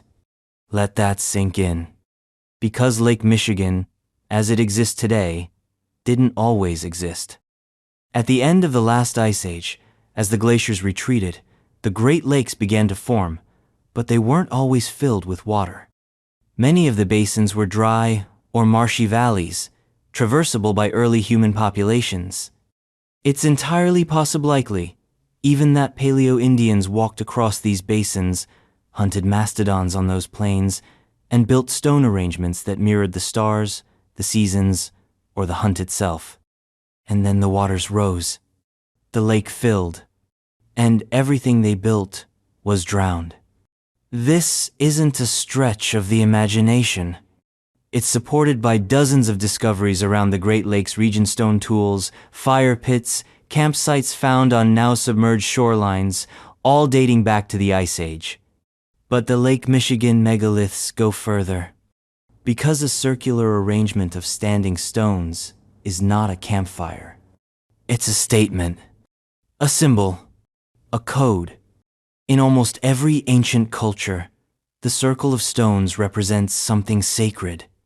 A calendar, a cosmology, a temple without walls. The mere existence of such a structure in prehistoric North America challenges the narrative that early peoples in this region were nomadic hunter-gatherers with no architectural ambition or symbolic culture. But this is the pattern we see again and again. Underwater structures that don't fit. Megaliths with no cultural explanation. Knowledge that appears too early, too advanced, too out of place. It's called the Oopart phenomenon, out of place artifacts. And the Lake Michigan stones might be the Midwest's most mysterious Oopart of all. So what happened after the discovery? Not much. The story briefly caught media attention, sparked some local interest, and then faded. Why? Because confirming the authenticity of the mastodon carving would require expensive underwater excavation, cleaning, dating, and analysis, something few institutions are eager to fund. And because the implications are seismic, if real, it suggests that North America had megalithic culture during or just after the Ice Age. Not a primitive scattered collection of tribes, but a culture capable of aligning stones, inscribing messages, and possibly even mapping the stars. And if that culture existed here, where else did it exist? We've been trained to see the Old World, Mesopotamia, Egypt, Chineas, the source of all advanced civilization. But what if knowledge wasn't passed down in a single line? What if it radiated outward from a central cataclysm? The flood, the melting, the moment when ice turned to ocean and the world was baptized anew. Maybe the survivors scattered. Maybe they took with them fragments of what came before. And maybe they rebuilt not in one place but in many. From the Andes to the Altiplano, from the Fertile Crescent to the Mississippi Valley, from Yonaguni to the Bimini Road, and yes, from Stonehenge to the depths of Lake Michigan. Each culture holding a shard of the mirror, a piece of the code, a node in the memory of an antediluvian world. And the stones? They are the backup files. Immovable, undeniable, inconvenient, Because you can erase a book, burn a library, reinterpret a myth. But a 10-ton block of granite, arranged in a perfect circle beneath a lake? That doesn't go away. And it doesn't lie. So maybe we need to stop asking, did this civilization exist? And, start asking, what did it know? What did the builders of these circles understand about the earth, about the sky, about energy, vibration, sound? Because wherever megaliths are found, we also find strange acoustic properties. Standing waves, resonance chambers, magnetic anomalies. It's as if the stones weren't just markers. They were machines. And maybe the ones beneath Lake Michigan once hummed with frequency. Maybe they were used to amplify rituals, to encode memory, to communicate across time. Or maybe like the emerald tablets, they were never meant to be found by us. Not yet. Maybe they were part of a grid, a planetary network of stone consciousness, shut down during the flood, waiting for a reboot, waiting for us to remember. Because the story of prehistory isn't one of progress. It's one of cycles, a spiral. And we've been here before, rising, forgetting, drowning. And the stones? They are the breadcrumbs back to the beginning. And if you follow them far enough, they'll take you to war, to weapons buried in ancient texts, to lost books, and to the next mystery where the sky fell, the giants fought, and the flood wasn't just the end. It was the aftermath.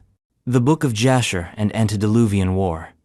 Before there was the Bible as we know it, there were other texts, rawer, wilder, texts that hovered on the edge of canon, then fell off ignored, banned, or simply forgotten. One of those texts is the Book of Jasher. Mentioned twice in the Bible itself, once in Joshua 10:13 and again in 2 Samuel 1:18, it is cited as a legitimate historical source, a record of upright men, warriors, and kings. But the version we have today, often referred to as the Pseudo-Jasher, is a translation from a Hebrew manuscript published in the 17th century, and it contains a view of pre-flood Earth that blows the doors off every sanitized Sunday school story. Because in the Book of Jasher, the time before the flood wasn't just sinful, it was apocalyptic. It wasn't a paradise slowly corrupted by temptation. It was a powder keg of high technology, rogue genetics, and all-out war. Let's dive in. The Book of Jasher paints the pre-flood world as one of vast empires, incredible lifespans, and human achievement that borders on the godlike. But that achievement comes at a cost. The earth, we're told, becomes corrupt before God. Not simply immoral, but broken, twisted, violated at the structural level. In chapter 4, we learn that the sons of men in those days took from the cattle of the earth, the beasts of the field, and the fowls of the air, and taught the mixture of animals of one species with another. Wait, what? That's not just sin. That's genetic manipulation. This passage hints at bioengineering species splicing on an industrial scale. Chimeras, hybrids, designer beasts. It's the same theme echoed in the Book of Enoch, where the fallen watchers teach humanity forbidden knowledge, including metallurgy, enchantments, and the resolving of enchantments code for biochemical or spiritual dissection. So, according to Jasher, we're dealing with a world where humans lived for centuries, had access to advanced agricultural and construction techniques, and engaged in literal cross-species engineering. This was not a primitive time. This was the climax of a lost technological age. And then the wars started. The Book of Jasher describes massive conflicts between tribes, between kings, between the giants and the humans, and even between factions of giants. These weren't small skirmishes over grazing land. These were global in scale. Chapter 4 states, "And every man made unto himself a god, and they robbed and plundered every man his neighbor." and their judges and rulers went to the daughters of men and took their wives by force from their husbands. Society had collapsed. The rule of law was gone. It was every city for itself. Imagine titanic battles fought with weapons we can't even name. Not spears and slings, but energy, frequency, fire from the sky. Cities of shining metal, walls that responded to sound, weapons carved with glyphs. The Book of Jasher doesn't describe the weapons directly, but it does describe the fallout. Mountains split, rivers turned red, the skies darkened, and eventually, the land itself groaned under the weight of the corruption. This is where the flood enters not as a punishment for naughty behavior, but as a necessary reset, a cosmic countermeasure, a planetary purge. But the war didn't just end with water, because the real war won beneath the one was for knowledge. In multiple places, Jasher hints that the children of men were wise and knew all the works of the earth. They had knowledge from the Watchers, from the sons of Elohim. And when they fought to control that knowledge. The flood washed away the cities, the giants, the machines, but it didn't erase the memory. Because memory isn't just in books. It's in blood, in stone, in song, and in the survivors. In Jasher, we're told that Noah was instructed in the ways of the Lord, but also that he was perfect in his generations. That phrase perfect in generations sparked centuries of debate. Was it a moral statement? Or a genetic one? If the world was flooded with hybrids and mutants, then perhaps Noah represented the last uncorrupted bloodline. The final clean slate. But if Noah was chosen for his genetics, it suggests the pre-flood world wasn't just a cautionary tale. It was a science experiment, gone wrong. And the war was a containment breach. So what about the ark? In Jasher, the building of the ark isn't just an act of faith, it's a technological challenge. Noah is given dimensions, instructions, specific materials. He's essentially constructing a biosphere, a vault, a black box. Not just for animals, but for humanity's last shot. The ark becomes the counterbalance to the tower. Because yes, Jasher also gives us an extended version of the Tower of Babel story. After the flood, mankind tries to rebuild to climb back to the heavens. But the languages are confused. The blueprint is scrambled. And the old knowledge is lost, or scattered.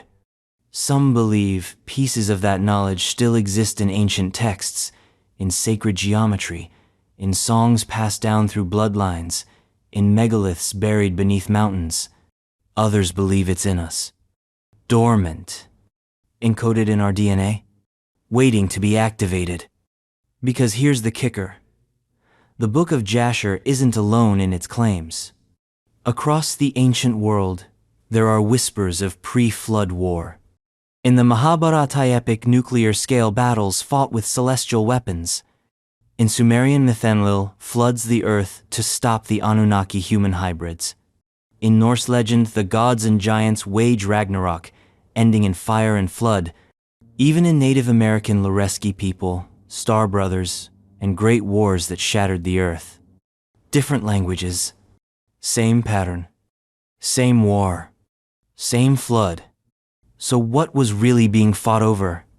Not gold, not land. Knowledge. The power to create, to destroy, to ascend. And maybe some of that knowledge survived. In secret schools, in encoded manuscripts, in temples built to vibrate. Maybe the Book of Jasher isn't a fantasy. Maybe it's a warning that when the old knowledge is misused, when the blood is mixed, when the machine is pushed too far, the reset comes. In water, in war, and in silence. Because the next mystery isn't written in a book. It's whispered in the dark. In the ancient temples, the sacred groves, and the final question of all. Why do so many cultures say the gods came from the sky? Not figuratively. Literally. The missing link between myth and history. There's a line blurry, jagged, intentionally erased between what we call myth and what we call history, between Zeus and Caesar, between Gilgamesh and Hammurabi, between the gods who shaped man and the men who built kingdoms. But the older you go, the more that line collapses. Because the deeper you dig, the more you start to hear the same whisper, repeated in every cradle of civilization, in every sacred text, on every carved stone. We were taught, not evolved, not stumbled upon, taught. Civilization did not crawl out of the mute, it was handed down. From the stars. From above. From the sky, people. Let's start with the oldest mythologies on Earth. The Sumerians, the first known writers, called their gods the Anunnaki, not ethereal spirits, not invisible creators, but beings, physical, tangible, who came from the heavens. Those who from heaven to earth came. They didn't just rule, they engineered. According to the Sumerian tablets, these sky gods created mankind by combining the DNA of Earth's primitive creatures with their own essence. Why? To build, to labor, to mine gold, to serve. In other words, they didn't evolve us. They upgraded us. And they didn't do it just once. In the Book of Enoch, the Watchers, another group of heavenly beings, descend to Earth. They fall in love with human women. They breed a hybrid race. The Nephilim, giants, aberrations. And the consequences are dire. These aren't bedtime stories. They're deeply uncomfortable narratives about genetic trespassing, celestial betrayal, and species-level war. But again and again, the pattern holds. Sky beings, genetic tampering, cataclysmic fallout, and a flood to clean the slate. Then civilization restarts. And what do the survivors always say? That the gods taught them. Writing, language, medicine, astronomy, architecture. Everything we associate with civilization. The ancient Egyptians spoke of the Zep-Tepetha, first time, when the gods ruled over man directly. Thoth, Osiris, Ra. These weren't abstract deities. They were described as beings of flesh and bone who walked, taught, governed, and then vanished. The Mayans said their knowledge came from sky serpents. The Dogon people of Mali claimed their ancestors were visited by amphibious beings from Sirius B beings who taught them astronomy so precise it includes the invisible binary star Sirius B, only discovered by Western science in the 20th century. In India, the Mahabharata describes the Vimanas flying craft used by the gods in aerial battles with weapons that resemble radiation bombs and laser beams. In China, the Yellow Emperor is said to have descended from a dragon-shaped chariot of fire. In Greece, Prometheus brought fire knowledge to mankind against the wishes of Zeus. In the Norse pantheon, Odin descends from Asgard, bearing runes of power and wisdom stolen from the well beneath the world tree. Same story, different continent, different names. But always, someone from above gives humanity the tools of civilization, and then disappears. So here's the question. Were these just metaphors? Stories told by pre-scientific minds to explain natural phenomena? Or were they memories? The descendants of a post-cataclysmic species remembering, through the veil of myth, their origin story? Because when you strip away the poetry, what remains is something disturbingly familiar. A species is genetically uplifted. It becomes self-aware. Its population explodes. Its technology grows out of control. It rebels against its creators. And then, judgment. Reset. Start over. That's not a fairy tale. That's a cycle. And it's the same cycle whispered by every pre-flood myth. The sky people are not always gods in the traditional sense. They often come with tools, machines, ships, rules. They act more like cosmic scientists than spiritual entities. They set up the conditions for civilization. Then they step back. Sometimes they return. Sometimes they observe. Sometimes they get involved again when things go too far. It's the same story told by indigenous peoples, occultists, and even some modern UFO researchers. And it raises the possibility that the gods of myth were never gods at all. They were advanced beings, from Earth's deep past or from somewhere else entirely. And their fingerprints are everywhere.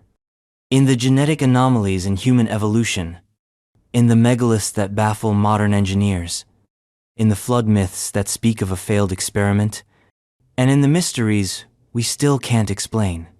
Why do we have no transitional fossil between Homo erectus and Homo sapiens?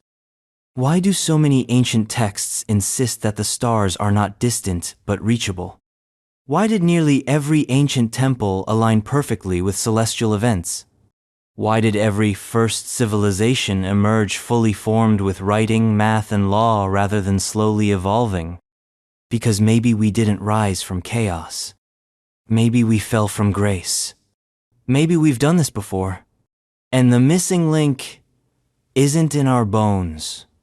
It's in our stories, in our genes, in the temples drowned by the sea, and the texts locked in vaults, and the myths we told ourselves to forget what we once knew. That we are not the first. That the gods once walked among us, and that they left a map behind. Not on paper, not in words, but in stone, in stars, and in mysteries so profound they defy explanation.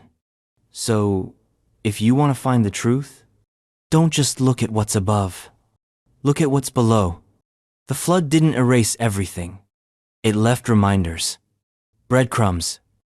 And the most dangerous secret of all isn't that the gods were real. It's that they might return.